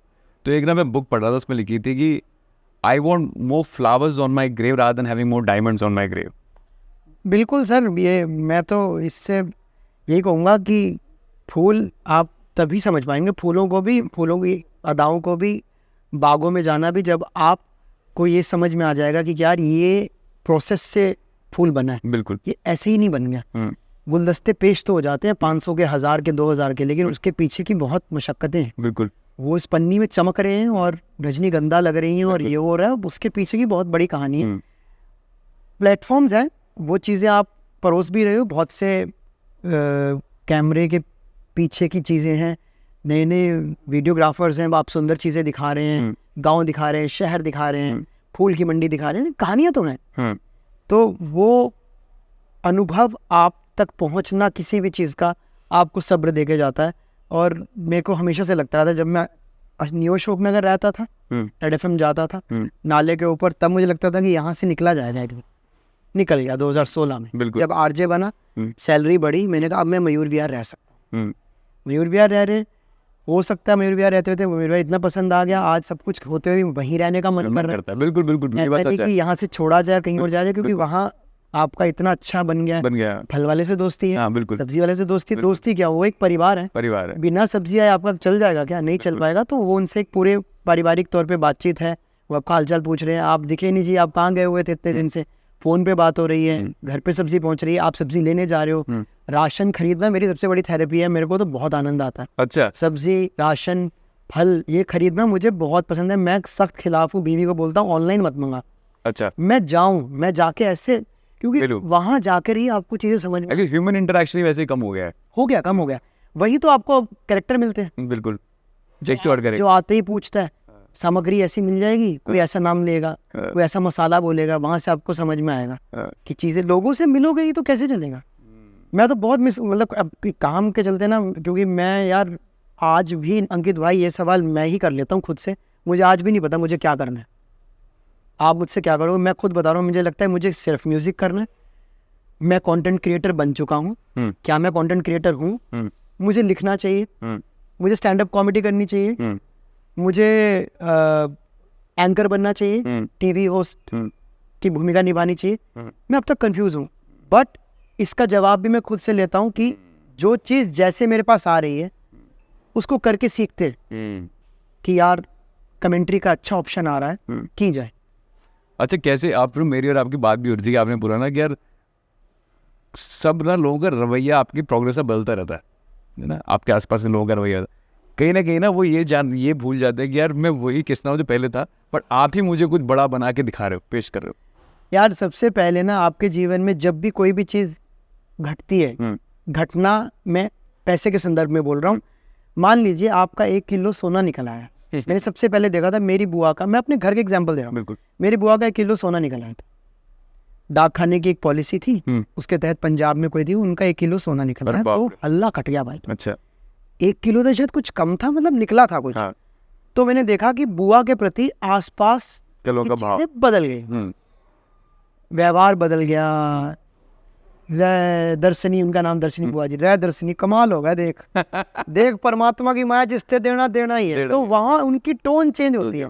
ऐसा नहीं कि उनको चाहिए, जैसे ही व्यक्ति थोड़ी सी तरक्की करता है, आपके आसपास के लोग थोड़ा सा बदलाव, वो स्वाभाविक है, वो आपके अंदर मतलब प्राकृतिक रूप से आया हुआ है, वो व्यवहार है। मैं नहीं कह रहा आज लालच खत्म हो गया, मेरे अंदर से खत्म हो गया, आपके अंदर से खत्म हो गया, शायद उसके मायने बदल गए, शायद वो कुछ और हो, रहेगा, वो आपके व्यवहार में रहेगा, उसको कंट्रोल करना ही बिल्कुल एक रास्ता है। मेडिटेशन, वर्कआउट, चेलाइजिंग है, पौधे, ये जो स्वार्थ से गीता में लिखा है, स्वार्थ से दुनिया बनी है, स्वार्थ है अभी भी है, ऐसा नहीं खत्म हो गया। तो जब मैं आरजे बना तो मैंने देखा मेरे आसपास के लोग चेंज हुए। ऑफिस में सबको एक सैलरी पता चलती है, अच्छा अब इसकी सैलरी बढ़ गई है, अच्छा अब किसना भाई ये अच्छा कर लेते हैं, फिर धीरे धीरे पैसा मांग ले थोड़ा बहुत, फिर ये हो जाता है और थोड़ा सा बड़ा होता है, आपने नए जूते लेने शुरू कर दिए। आप क्योंकि जब पैसा आता है आप में तो बदलाव आते हैं, सब रिलेट कर सकता हूं आपसे। हाँ बिल्कुल, आपके अंदर बदलाव आ रहे हैं। पहले आप कहीं जूता खरीद रहे हो, फिर आप कुछ और ले रहे हो, फिर आपके पहनावे में बदलाव आ रहा है, फिर आपकी,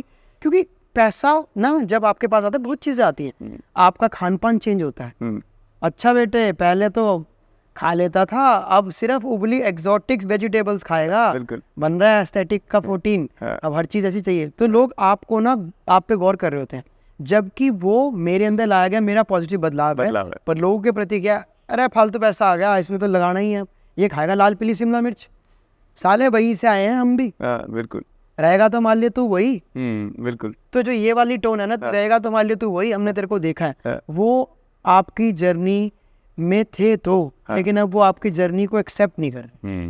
पता है इसमें सॉरी आपकी बात कर रहे थे, पंकज सर की नहीं बात थी, पंकज त्रिपाठी सर से बोलते यार मैं ना अपनी वाइफ से बैठा हुआ था, मैं एक दिन सोच रहा था कि क्यों मैं आज उन दोस्तों से वैसे ही व्यवहार नहीं कर पाया जो मैं गाँव देहात में रहता था। तो मैंने उनसे अपने कम से 20-30 साल का जो करियर जो मैंने समय काटा उनके साथ काटा है, आज तो मेरा करियर क्या हुआ सिनेमा में, है ना। तो बोलते ऐसे क्यों हो रहा है, अपनी वाइफ से पूछते हैं वो, तो किसी पॉडकास्ट पे बोल रहे थे। तो बोले मेरी वाइफ ने जवाब दिया कि तुम इवॉल्व होना चाहते थे और वो आज वहीं जीना चाहते हैं। सच्ची बात है। मैं बहुत अच्छे दोस्त जो मेरे इर्द गिर्द हैं, और मैं हमेशा ही कहता हूँ बाजी कि दोस्ती एक ऐसी चीज़ है, परिवार दोस्ती एक बहुत अलग चीज़ है। उनको आप एक तो किसी भी मापदंड पे पैमाने पे तोल नहीं सकते।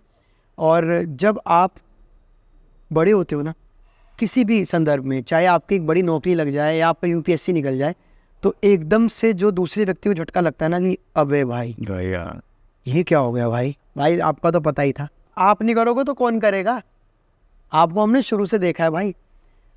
और एक वो व्यक्ति होता है जो शुरू से ये रश कर रहा होता है कि आपको जैसी भी अवस्था में आपको अपना लेगा। वो दोस्त बहुत कम है अभी इस दुनिया में, बहुत कम, जो जैसे आप हो ना वो आपको वैसे ही अपना ले। तरक्की, अब मैं कहता हूँ कि शायद मेरे में बदलाव आया हो। मेरे में बदलाव कैसा है कि उतना मिलना जुलना नहीं होता है, चीज़ें हो जाती हैं, शादी के बाद आप बहुत केंद्रित हो जाते हो, और जिम्मेदारी है। जैसे हमारे बाप ने एक दिन जिम्मेदारी ली होगी, आज मैंने जिम्मेदारी ली है, और जिम्मेदारी बहुत बड़ी चीज़ है, उसको निभाने के लिए आपको शील्ड बनानी पड़ती है, और उसमें बहुत सारी चीज़ें टकराती हैं, और आप धीरे धीरे पहले पार्टनर के साथ बनाते हो, चाहे वो बिजनेस पार्टनर है, चाहे वो आपका अपना पार्टनर है, आपको एक ट्यूनिंग सेट करनी पड़ती है। फिर मैं हमेशा ये सोचता हूँ बाजी, पैसा तो आप कभी भी कमा लोगे, बिल्कुल, कभी भी, बिल्कुल, किसी भी अवस्था में कमा लोगे, और देने वाला वो है, वो आपको दे देगा ऐसे कि आप सोचोगे कैसे हो गया, मैं तो सोचा भी नहीं था। लेकिन आप लोग नहीं कमा पाओगे। आप रिश्ता कमा लोगे तो आपने समझो सब कुछ कमा लिया। शायद मेरा आपसे बना हुआ रिश्ता अगले 30 साल 40 साल तक एक ऐसी बॉन्डिंग बन गई है कि उसके अंदर पैसा कभी आएगा ही नहीं, उसके अंदर तरक्की कभी आएगी ही नहीं। उसके अंदर आपको लगेगा कि यार ये बंदा तब भी वैसे थे, बंदा मेरे लिए आज भी वैसा ही है, मैंने इसको रेडियो पे भी सुना है तब भी वैसा था। तो बड़ी अच्छी बात मैंने अनुष्का शर्मा की सुनी है कि लोग जब बदल रहे होते हैं, क्योंकि हम भी चीज़ें सुनते हैं, आप भी सुनते हो, और हम भी कभी महसूस करते हैं, तो वो लोग बदल रहे होते हैं, आप नहीं बदलते। लोगों को हमेशा लग रहा होता है कि आप बदल रहे हो, बिल्कुल, कि आप हर कदम पे बदल रहे हो, पहले ऐसा नहीं था भाई, अब तो इसने मना कर दिया। मैं आपको पॉडकास्ट के लिए मना कर देता, बिल्कुल, और उस पर क्या होता, यार ये तो टाइम नहीं निकाल रहा। आज मैंने आपके साथ किया, बहुत लोग और हैं जिनके साथ मैं करना चाहता हूँ, जिनका नहीं कर पा रहा, उनको लगेगा उनके लिए मैं बदल गया। बिल्कुल, तो बदलने की जो विधा है वो रहेगी। तो दोस्तों को, यारों को, परिवारों को ये बात समझने की बड़ी ज़रूरत है कि आपका बच्चा, आपकी बच्ची जैसा भी है, चाहे वो कमा रहा है नहीं कमा रहा है, क्रिएटर है नहीं है, कुछ कर रहा नहीं कर रहा, उसको उसकी खुशी में दुख में वैसे ही अपना लो। एक मैंने कई लाइन सुनी और मुझे बहुत ही अच्छी लगी, और मैं हमेशा अपने गेस्ट से बोलता हूँ कि आप उसे एलैबोरेट करो उसमें, ताकि कभी अकेले चलना पड़े तो भयभीत मत होना, क्योंकि शमशान में सिंहासन पे और शिखर पर हमेशा अकेले ही रहना पड़ता है। भाई ये तो मैं तो कहता हूँ सबसे बड़ा सच है। इससे अगर आप वाकिफ़ हैं, आप अकेले हो ही नहीं। मेरे को अकेले बहुत मज़ा आता है, मैं हमेशा ही अकेले दिल्ली में रहा हूँ, कभी भी ऐसे ना कि मैंने रूम शेयर किया, क्योंकि मेरे अपने रूटीन थे, और रूटीन भी इस तरीके थे, मेरे को था कि बॉडी एक बहुत इंपॉर्टेंट चीज़ है, और मेरे को अपना स्पेस क्रिएट करने में लोनर होना अच्छा है, बल्कि बहुत अच्छा है, बुरा नहीं है, बहुत प्रोडक्टिव होते बिल्कुल, बिल्कुल। अगर आप अकेले रहे हो, नहीं रहे हो, तो रह के ज़रूर देखना, बिल्कुल, आप सब चीज़ें खुद करके देखो। 20 लीटर की वो पानी की बोतल लगा के वो प्लास्टिक में पलट के देखो, बिल्कुल, क्योंकि वही पलटना ही आपको बताएगा, समझाएगा कि यार आज पानी नहीं है, पहले जाके पानी लाना है, चीज़ें करनी है। आप छोटी छोटी चीज़ें करते हो, बहुत छोटी चीज़ें आपके अनुभव में जुड़ती है, आप उसको सही करते हो। कपड़े धोना, फिर मशीन आना, जब छड़े होते हो आप अपने कपड़े खुद धोते हो, फिर एक टाइम आता है आप बोलते हो दीदी, जब आपके घर पे दीदी आ जाती हैं, आपकी हेल्प, हाउस हेल्प आ जाती है, उनसे धुलाने, फिर आप मशीन लेके आते हो। वो सब चीज़ें कहीं ना कहीं आपकी जर्नी का हिस्सा है। है। तो आप अकेले ही हो, ये बात ओशो कह गए, आज भी लोग सुन रहे हैं, बहुत बड़े बड़े कथाकार, बड़े बड़े जो लोग आपको जो मोटिवेट करते हैं, मोटिवेशनल स्पीकर्स हैं, वो भी कह गए कि आप अकेले ही थे। और इसमें सबसे बड़ा सच यही है कि आज जो आपका है, गीता में कहा है, वो कल किसी और का होगा। फल की चिंता ना करें, लेकिन लोग इस पर भी आते क्यों ना करें फल की चिंता, हम तो फल लेंगे, हम फल के लिए आए हैं, आप ले लें, फिर भी मिल तो सबको ही जाएगा, कभी ना कभी मिल जाएगा। मुझे याद है छोटे स्तर पे मैंने सीखा है, बचपन में जागरण होता था, जागरण के बाद प्रसाद होता था हलवे और चने का, वो तो सबको ही मिलता था, लेकिन वो जो एक्सेप्शनल लोग होते थे उनको जोत का प्रसाद मिलता, जोत का प्रसाद। तो लोग लगे हुए लाइन में वो प्रसाद लेने के लिए। अब है तो सारा ही प्रसाद, लेकिन मन की वो है कि यार वो वाला मिल जाता, वो खजाना मिल जाता, यार ये हो जाता। तो मुझे लगता है कि वो चीज़ें ना आपको शुरुआत से आपके माइंडसेट में फिट की गई है, इसलिए आप उस तरफ को यार ये हो जाता, इसके साथ ये मिल जाता, तो जैसा भी मिल जाए, जैसा भी होता है वो।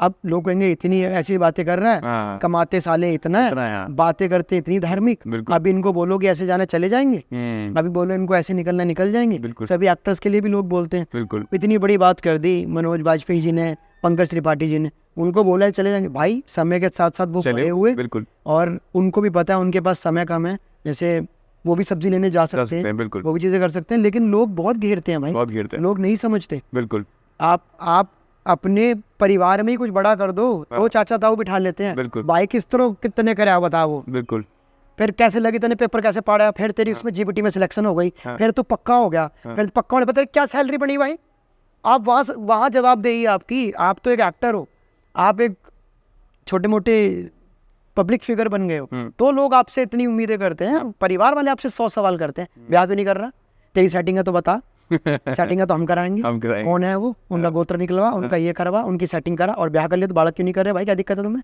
दिक्कत तो बताओ, वहाँ चलो ये करो। तो घर वाले इतने सवाल करते हैं, बाहर वाले क्यों नहीं करेंगे, और बाहर वाले सवालों से बचने के लिए तो एक्टर्स अपने आप को थोड़ा सा सीमित रखते हैं। मैंने अभी फिल्म में काम किया, दंगे फिल्म में, जहाँ पहली फिल्म थी मेरी, भाई मैं एक्टर्स के लिए रिस्पेक्ट बढ़ गई कि वो कितनी मेहनत करते हैं। बिल्कुल, हर्षवर्धन राणे मेरे पहले को एक्टर रहे हैं, मैं उनका मतलब उनको देख करके इतना डिसिप्लिन भाई, बिल्कुल, और इतने शांत, अपने ऊपर इतनी कमांड, इतना काम किया हुआ है हर्ष भाई ने, उनसे सीखने को बहुत कुछ है। बिल्कुल, कि यार कैसे वो सेट पे आ रहे हैं, पूरा टाइम दे रहे हैं, कई बार वो भी उतना वेट कर रहे हैं, मैं छोटा एक्टर हूँ, मेरी पहली फिल्म है, और मैं कंटेंट क्रिएटर हूँ, मेरे को अलग नहीं भाई, सब बराबर। वो एक ऐसी फैमिली बन जाती है, 3 महीने का शूट है, 6 महीने का शूट।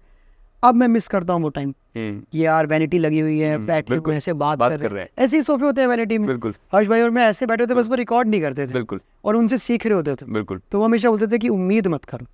हर्ष भाई ने मुझे बोला किस तरह, भाई उम्मीद मत करना फिल्म से, रोल से, इसकी सक्सेस से। आप आए, आपको मौका मिला, आपने उस मौके को निभाया, आपने काम किया। आज आपके पास जो बातें हैं, मेरे पास जो बातें हैं, या जो बातें आपने भी सुनी होंगी, हमने सुनी हुई बातें आपसे कही हैं। बिल्कुल, मेरा एक्सपीरियंस अलग हो सकता है, बिल्कुल आपका, लेकिन आपका बाई चांस की बातें मुझसे रिलेट कर गए आप, कि मेरे पिताजी और आपके पिताजी हो सकता है कहीं पर एक थे, 80 लोगों का हो सकता है सेम हो सकता है 20 का और भी दुखदाई रहा हो, और मुश्किल रहा हो, बट उम्मीदें करना बड़ी गलत चीज़ है। इसलिए मैं उम्मीद नहीं रखता कि यार कि कुछ ऐसा होने वाला है, अब तो ये हो जाएगा। मैं अभी भी कहता हूँ वो दौर जब मैं 2,500 रुपये में भी एक कंटेंट लिखने को तैयार था, बिल्कुल 5 में भी सरकारी ऐड लिख रहे थे, कुछ और कर रहे थे, आज भी जब वो काम आता है मैं मना नहीं करता। मुझे लगता है कि नहीं, अभी चैनलाइजिंग की ज़रूरत है, शायद ये पैसा किसी को ज़रूरत है। जिन अच्छे दोस्तों को मैं जानता हूँ कि भाई आप लिखते हैं, कि आप ये काम लिख सकते हैं, आप ये कर सकते हैं, लोगों का साथ, लोगों के साथ आप बड़े हो सकते हो। आप प्लीज़ समय के साथ मैच्योर हो जाओ। लोग मैच्योर नहीं हो रहे हैं, वो किसी बात का बुरा मान के अभी भी आज वहीं बैठे हैं और पहल नहीं करना चाह रहे। वो पहल क्यों नहीं हो पा रही, इसका जवाब उनको ही ढूंढना है। मेरे से अगर हो जाता है मैं पहल कर लेता हूँ, चाहे परिवार है चाहे दोस्त हैं, आप पहल कर लो। बिल्कुल, उसके बाद भी अगर आपको लग रहा है कि यार सामने वाला व्यक्ति कंफर्टेबल नहीं है, तो कोई बात नहीं। बिल्कुल, शायद आप मेरा आज आपसे जूता बजा, बिल्कुल मैंने कोशिश की, आपने जवाब नहीं दिया, बिल्कुल ठीक है, किसी बात पे आप मेरी बात से बहुत नाराज हो, बिल्कुल, लेकिन आप 4-5 साल बाद मुझे बोल रहे भाई तूने उस दिन पॉडकास्ट पे एक ऐसी बात बोल दी थी, भाई मुझे उस दिन समझ आ गया था तो इंसान ठीक नहीं। तो आपने फिर 4-5 साल मुझसे बात क्यों की? अगर आपको उस दिन में बुरा लग गया था, मेरे मुंह पे तभी बोल देते ना। बिल्कुल, 4-5 साल हम और अच्छे घनिष्ठ मित्र हो जाते हैं। क्या बात कि यार मैं अंकित भाई सॉरी, बिल्कुल मुझे नहीं मालूम था कि मैंने उस दिन आपके पिताजी और अपने पिताजी रिलेट करके एक बात ऐसी बिल्कुल। आप मुझे 3 साल बाद शायद एक वो भी जर्नी है कि वो व्यक्ति उतना साहस ही जुटा नहीं पा रहा। तो मैं आपको ये कह के ज्ञानवर्धक कैप्सूल नहीं बन रहा कि आप साहस जुटाओ और बात कह दो। आप महसूस करो, हर व्यक्ति को महसूस करो और ये जानो परखो कि यार वो आज जो भी कर रहा है, वो जिस भी अवस्था में है, चाहे वो बड़ा है या छोटा है, वो दिल का कहीं ना कहीं आपके लिए नेक रहा है। शायद आपके किसी दोस्त से आज नहीं बन रही तो आपने उसके साथ अच्छा टाइम तो बिताया है। बिल्कुल। उस अच्छे टाइम के खातिर आप नरम पड़ो और कोशिश करो, पहल करो। पहल नहीं कर रहे, अगर वो कर रहा है तो उसकी पहल को सम्मान दो कि यार कोई बात नहीं, उसका आ गया, कोई बात नहीं, बाहर मिल लो, अकेले में मिल लो।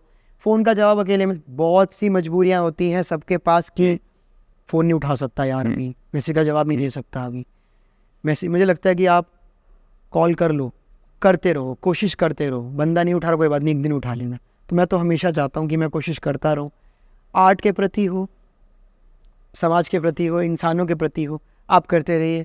कुछ नहीं पता यार, समय का तो पता ही नहीं है। इस पॉडकास्ट के माध्यम से शायद जो लोग अभी सुन रहे हैं, देख रहे हैं, कल को क्या हो, बिल्कुल कल को आप के पास लोग बिल्कुल ऐसे हो रहे हो कि यार मेरे पास आज समय नहीं किसना भाई, मेरे को करना तो था लेकिन मैं अभी बिजी होगा। वक्त का कुछ सबका बदलाव है। तो मुझे लगता है कि अकेले रह करके, उसी सवाल पे वापस आ रहा हूँ, आप बहुत ग्रो करते हो, लेकिन अकेलापन आज अवसाद की सबसे बड़ी वजह है, डिप्रेशन की वजह है। वो इसलिए क्योंकि आप अकेले खुद को चैनलाइज नहीं कर पा रहे हो। बिल्कुल। युवा वर्ग, मैं खुद भी इतना युवा नहीं रहा, बट मैं हमेशा कहता हूँ मैंने खुद को चैनलाइज कैसे किया।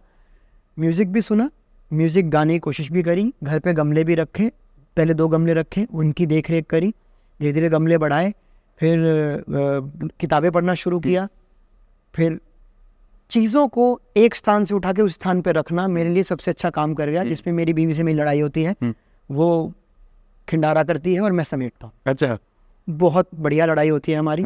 और हो सकता है कि इस पे बड़ा गुस्सा भी आता है मुझे, लेकिन वो ऐसी नहीं है, मैं उसे नहीं बदल सकता। मैंने उसको ऐसे एक्सेप्ट कर लिया कि ठीक है, ये अपनी चीज़ वापस वहाँ नहीं रखेगी, बट मुझे मेरी चीज़ वहाँ चाहिए। बिल्कुल।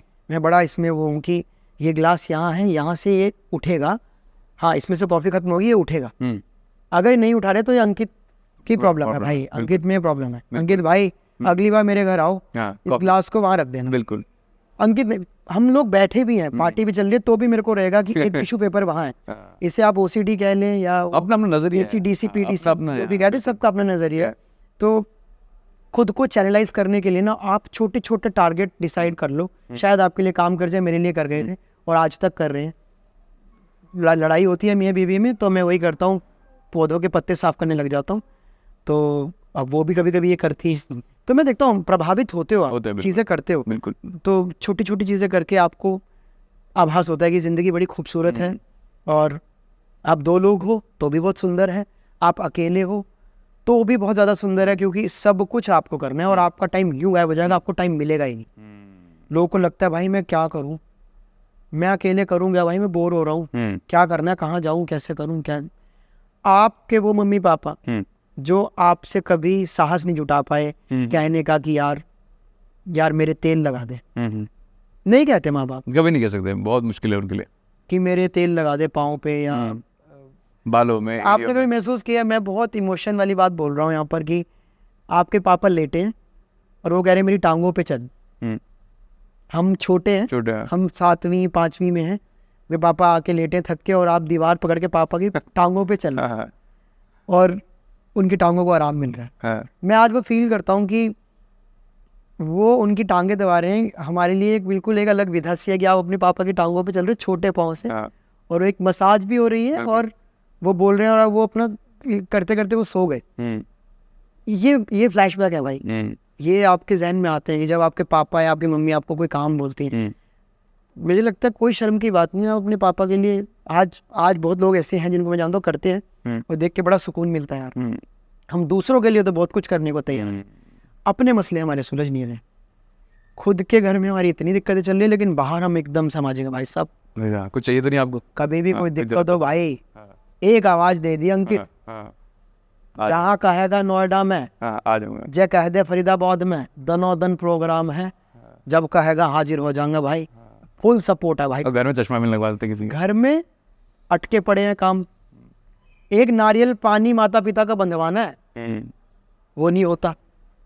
खुद रोज लेके नहीं जा पाते, भूल जाते हैं, क्योंकि भैया हमारे माँ बाप ने न्यूट्रिशन पे ध्यान कभी नहीं दिया। बिल्कुल नहीं दिया, बिल्कुल। वो गोली खाते रहे, एक सर दुखा दे गोली, बदन दुखा दे गोली। उनको अब बड़ी ज़रूरत है।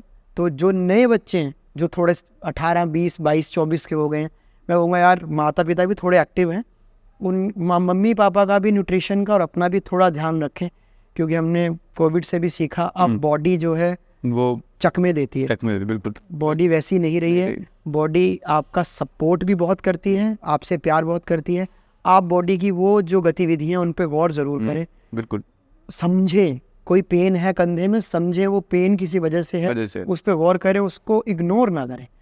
तो ज़माना रहा इग्नोर करने वाला। मम्मी पापाओं के साथ समय बिताएं, छोटी मोटी चीज़ें हैं वो ठीक हो जाए। मेरे पापा इतने ज़्यादा शर्माते थे, बात नहीं करते, मैं उनसे आज हर तरीके की बात कर लेता हूँ। मैंने अपनी जर्नी में ये बहुत अच्छे से सीखा है कि पहल कर लो यार, फिर नहीं पता समय आए या ना आए, पहल कर लो। तो मैं तो यही कहूँगा भाई कि ये टाइम एंजॉय करने का टाइम है। अच्छी सेहत को एंजॉय करना, अच्छे खाने को, अच्छी जगहों को घूमने को, सिनेमा भी देखो, किताबें भी पढ़ो, घूमो भी, लोगों से उनकी जर्नी जानो। बहुत कुछ जानने को है, बहुत चीज़ें मिलेंगी। मैं अक्सर एयरपोर्ट पे या कहीं पे किसी बुजुर्ग से मेरी बातचीत शुरू हो जाती तो समझ में आता है कि उनसे मैं यही पूछता, मुझे लगता है मैं तो रोज़ पॉडकास्ट कर रहा हूँ, बस रिकॉर्ड नहीं कर रहा। मैं एक व्यक्ति मुझे मिले, वो न्यूयॉर्क से आए हुए थे, वो अपनी माँ से मिलने जयपुर जा रहे थे, तो ऐसी बात हो गई। तो मैंने उनसे पूछा, मैंने कहा अंकल आप गंगानगर के हो, आपने अपनी अंग्रेज़ी कैसे ठीक करी?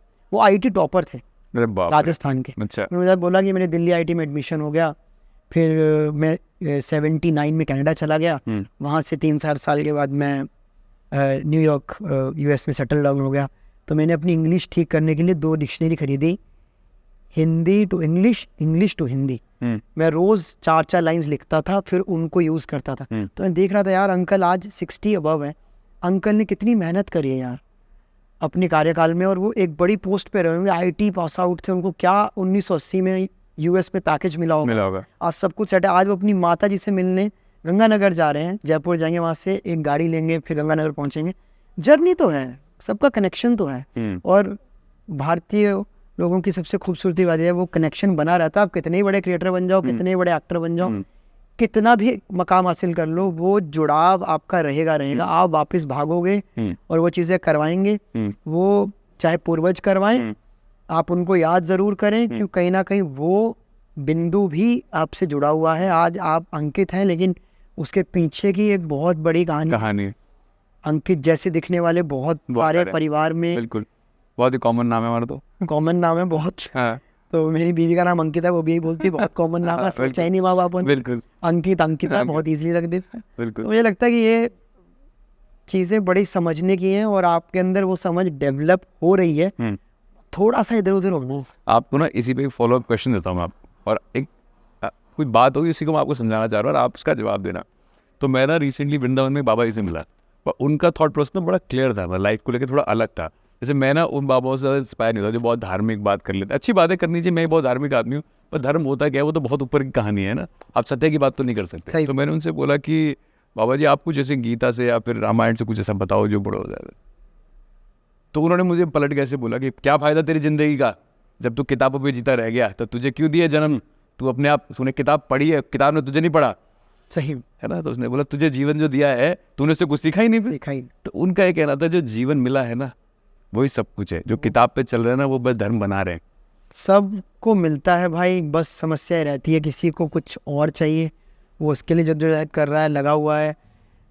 मुझे ऐसा लगता है कि मैं, अगर आप देखो मेरी जर्नी देखो, अगर आप, मैं म्यूजिक करना चाहता था, ठीक है, मैंने पहला गाना किया सोनू निगम जी के साथ, 2 लाइन गाई। बिल्कुल देखो, बिल्कुल आपको जब लाके खड़ा करता है 10 साल 15 साल के, कहाँ से सोनू निगम साहब आ रहे हैं, कहाँ से आप आ रहे हो, सलीम सुलेमान साहब, दोनों कंपोजर्स के साथ मैं अभी एक गाना कर रहा हूँ, बिल्कुल हरियाणवी। बिल्कुल आपका तय है, मैंने फिल्म भी कर ली, बिल्कुल मेरा गाना भी आ गया।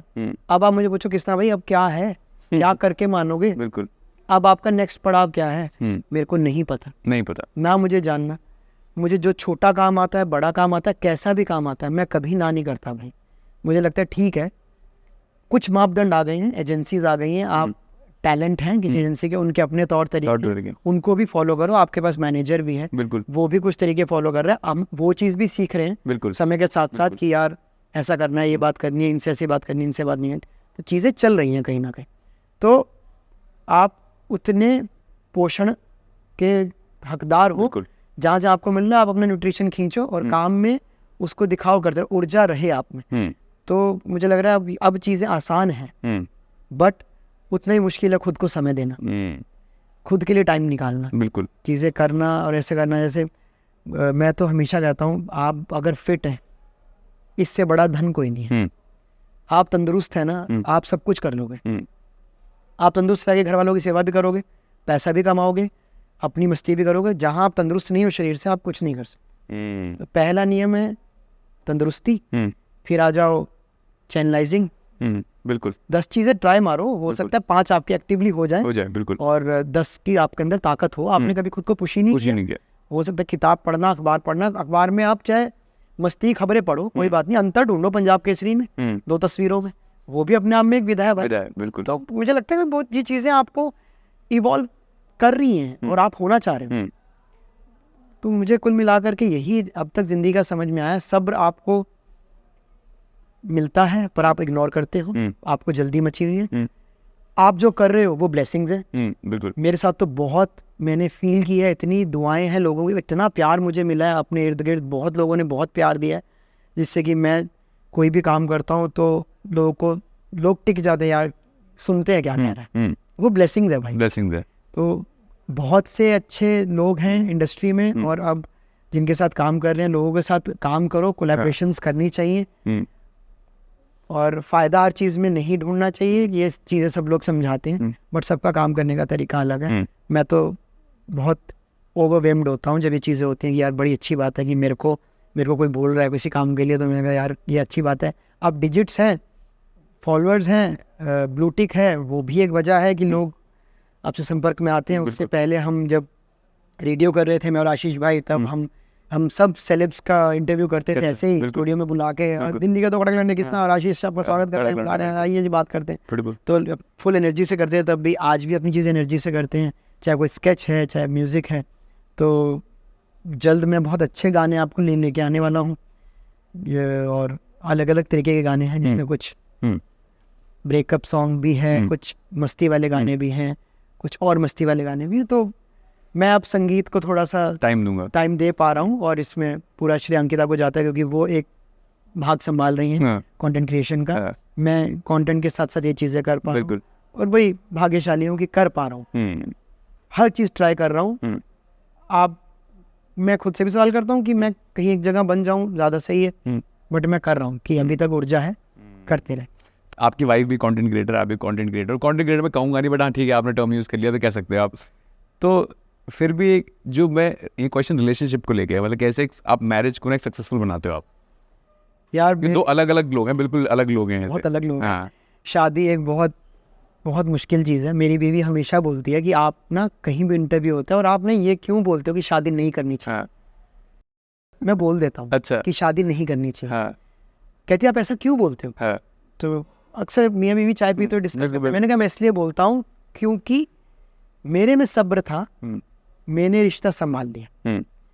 क्योंकि शादी होते ही बहुत उथल पुथल होती है जीवन में, बहुत तगड़ी। वो किसी भी स्तर पे हो सकती है, बिल्कुल, वो किसी भी पहलू पे हो सकती है। कुछ का नौकरी का होता है, एकदम से आपके सितारे बदलते हैं, आपको कहीं शिफ्ट करना पड़ सकता है। माँ बाप का हो सकता है, उनके माँ बाप का हो सकता है, आपके रवैये में कुछ बदलाव आ सकता है। शादी के बाद आपको अपना टाइम टेम्परामेंट समझ याद आ रहा होता है। तो मैंने कहा मेरे में सब्र था, और मैं धीरे धीरे समझ गया कि नहीं, अंकिता और मुझ में बहुत फ़र्क है। बहुत फ़र्क इसलिए कह रहा हूँ, 7-8 साल का फ़र्क है, और मैंने शादी बहुत लेट करी थी, 35 में करी थी। तो इसलिए भी मैं कहता हूँ मेरे में थोड़ा सा, मैंने वो दुनिया और वो जर्नी जीनी थी, और मैं बहुत सहजता से, लड़ाई भी होती है तो समझ लेता हूँ कि यार ये अभी उस जर्नी का पार्ट है, ये इस चीज़ के लिए लड़ेगी, इसको वो चीज़ चाहिए, और ये अपने हिसाब से मैनेज कर लेगी। मैं अभी, मेरे को अभी उतनी उथल पुथल नहीं चाहिए, मैं ठहराव की तरफ अग्रसर हूँ। मैं अब 37-38 के पड़ाव पे आ रहा हूँ, और मेरी जर्नी रही है। अब मेरे को हलने और वो सब चीज़ें नहीं पसंद। कि जैसे मैं अब बहुत सोशलाइजिंग नहीं करता, वो दौर था दोस्तों के साथ बैठे, सब चीज़ें हुई, मस्ती मजाक, रात रत जगह हुए हैं। अब रत जगह अलग तरीके के होते हैं, एडिट पे बैठना है, कुछ और करना है, बिल्कुल, कुछ चीज़ लिखनी है, कुछ चीज़ पढ़नी है। हम्म। अब है रत जगह लेकिन अलग है। अलग है। पहले रत जगह बिल्कुल अलग लेवल के थे जी, गुड़गांव गए हुए किचन सेक्टर 29 बैठे हैं, चल रहे हैं दौर अपना, बैठे हुए हैं, दोस्तों से मिल रहे हैं, बातें कर रहे हैं, जी ये है जी वो है। तो रिलेशनशिप एक बड़ी सुंदर चीज़ है। मैं हमेशा बोलता था कि ये शिप एक ऐसा जहाज़ है जिसमें आप चढ़ तो जाते हो और अभी भी बहुत इधर उधर पानी में ऐसे ऐसे रहते हो आप, फीलिंग आपको रहती है कभी इधर कभी उधर। बट इसका एक मंत्र मैं जो इस्तेमाल कर रहा हूँ वो यही है, लड़ाई होती है बीवी से, आप बहुत बोलते हो, वो भी बहुत बोलती है, कम बोल लो, थोड़ी देर बाद इधर उधर हो जाओ, ये भी बड़ों से सीखा है, तब भी ठंडा हो जाता है मामला, कई बार बहुत बढ़ जाता है। बट ये रहेगा, ये हमेशा रहेगा। बट सबसे खूबसूरत बात रिश्ते की, चाहे आप शादी में डालो या ना डालो, ये है कि आप वो बिताया हुआ वक्त, जो बहुत सुंदर वक्त आप लोगों ने साथ में बिताया है या मैंने जो बिताया है, वो हमेशा ध्यान में आता है। आपके पुराने ब्रेकअप्स भी हुए हो, उनमें भी आप वो चीज़ खोज सकते हो। बिल्कुल, मैंने किताब में पढ़ा था, मैं पढ़ता रहता हूँ कि आपको नया पुल बनाने के लिए पुराने पुल तोड़ने चाहिए। सही है, बिल्कुल। पुराने पुल पे आप चल के बहुत दूर तक आए हो, वो पुल आप तोड़ देते हो, अच्छी बात है, लेकिन आपको पता है कि वो भी एक जर्नी थी। आप कभी तो किसी ना किसी के प्रति सच्चे रहे हो, बिल्कुल, और वो व्यक्ति आपका सच जानता है। आप कितने भी तुर्रम खां बन जाओ, खलीफे बन जाओ, आपका सच आपका पार्टनर जानता है। बिल्कुल, ये बहुत बड़ी बात है, इस पे आप गुमा भी कर सकते हो कि मेरा सच वो जानती है, मैं उसका सच जानता हूँ, और विश्वास पे ही ये रिश्ता अटल सत्य है, चलता रहता है। और हर दोस्त, हर परिवार वालों को पता है अंकित कैसा है, क्योंकि उन्होंने आपको बचपन से देखा है। बिल्कुल, मेरा सच मेरे आसपास के लोग जानते हैं कृष्णा भाई कैसे हैं, यार ये बंदा ऐसा है, वो आप अपना सच छुपा नहीं सकते। और एक बार आप खुद से सच रहते हो, तो मेरे को लगता है कि अब वो समय है, मुझे 2 साल से ज़्यादा समय हो गया शादी में, अब धीरे धीरे गाड़ी आ रही है ट्रैक से। पहले बहुत उथल पुथल थी, मतलब इतनी उथल पुथल होती है आप नहीं संभाल पाते। इसलिए बोलता हूँ ब्याह शादी तब करो जब आप में थोड़ी सहजता आए, आप में ठहराव है। ठहराव पैसों का नहीं, ठहराव कामयाबी का नहीं, ठहराव एक मेंटल भी, शारीरिक भी, एक बहुत आंतरिक चीज़ है कि आप फील कर पाते हो। ठीक है, आप, मैं मतलब गलत भी हो सकता हूँ कि मैं हल्ले, सबकी अपनी डेफिनेशन, सबकी अपनी, कि आप हो हल्ला नहीं पसंद कर रहे, आप कहीं बाहर बैठना नहीं पसंद कर रहे, अब आपको थोड़ा सा बॉडी पे भी ध्यान देना है, बहुत सारी चीज़ें हैं इसमें जो चल रही हैं, पार्टनर का बहुत ध्यान रखना है, उसकी अपनी आदतें हैं, उसका अपना है तरीका, वो अपने तौर तरीके से ज़िंदगी जी रही है, तो उसको संभालने के लिए आपको कई बार ढलना भी पड़ता है। वो भी आपकी चीज़ें देख रहे हैं। जैसे मेरा अपना रूटीन है, मुझे सुबह प्राणायाम करना है, मुझे वर्कआउट करना है, मुझे सुबह कई बार रियाज करना है, मैं हारमोनियम पे बैठा हूँ, तो अब उसको समझ में आ रहा है कि क्या चल रहा है यार, वो उठेगी भी, अलार्म से नहीं उठ रही, मेरे हारमोनियम से उठ रही है। तो हर पार्ट एडजस्टमेंट कह लो, आपको कॉफ़ी चाहिए, हो सकता है आपको कॉफ़ी नहीं चाहिए, हो सकता है पार्टनर कॉफ़ी चाहिए, तो आप एडजस्ट करो। तो बहुत सुंदर भी है, पर मैं हमेशा कहता हूँ कि नहीं करोगे, हमने उस पर ही बात की है, अकेले भी आप बहुत मजे मस्ती कर सकते हो, लेकिन ये एक चैलेंज है। सांसारिक धर्म में आना एक बहुत बड़ा जो है चैलेंज है, आप इसको लीजिए, और लेना है तो फिर इसको पूर्णता निभाइए। इसमें बहुत बहुत उतार चढ़ाव आएंगे, आप हार भी सकते हो, बिल्कुल, और हार के भी आप कुछ और कर सकते हो। इसमें नहीं कि अब तो जी यही है, अब तो गाने ही गाने, लुट गए हम तेरी मोहब्बत में, ऐसा नहीं है। कुछ ना कुछ आपके इर्द गिर्द है, चलता रहेगा, आप अपना लो। जो व्यक्ति जैसा है तो बात बन जाएगी, एडजस्ट भी आप कर लोगे। आप अक्खड़ रहे, वो अक्खड़ रही, नहीं अपना रहे, तो फिर गुलाब के साथ कांटे तो आते ही आते हैं। Thank you sir, thank you for being on a show. जाते जाते कुछ कहना तो कह सकते हो, वरना क्लोजिंग हो चुका है। यही कहूँगा, आप इतनी सहजता से की हुई बातों को सीरियसली मत लेना, मज़े से करना, क्योंकि मैं ऐसा व्यक्ति हूँ नहीं है, बातें इन्होंने ऐसे निकलवाली, पूरा मेरे इर्द गिर्द बांध दिया। आपको 3-4 सवाल करे, कोई तैयारी नहीं थी, 10 में से 3-4 नंबर दूंगा मैं तो भाई। पॉडकास्ट में 10/10 आप दे देना, क्योंकि अंकित भाई का बहुत तरीका अच्छा है, पॉडकास्ट की जर्नी बहुत अच्छी रही है, मैंने जितने भी पुराने देखे हैं।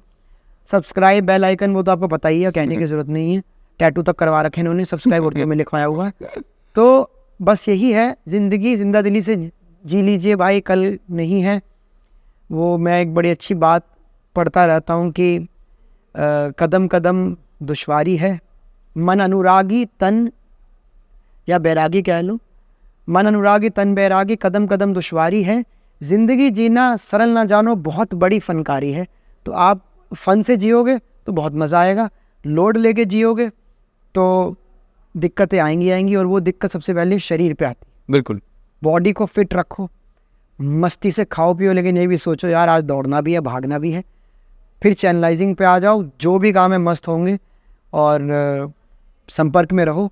स्टैंड अप कॉमेडी भी कर रहा है, म्यूजिकल कॉमेडी, वो देखने भी आओ। नोएडा, गुड़गांव, दिल्ली जब मौका मिले, मुंबई में भी आपको मौका मिलेगा। अंकित भाई आपको भी निमंत्रण है। बिल्कुल सर, थैंक आपके यू। नोएडा रहते हैं, 17 को ही मिलेगा। बिल्कुल बिल्कुल, डन डन। ठीक है जी। और हर तरह की चीज़ें करिए, घूमिए फिरिए, मौज मस्ती कीजिए, दनोदन प्रोग्राम है, बढ़िया। अपना हैशटैग इस्तेमाल करो, खुश रहिए, मुस्कुराइए, हंसते रहिए और माता पिता को नमन करते रहिए। बहन को नमन मेरी। Thank you sir.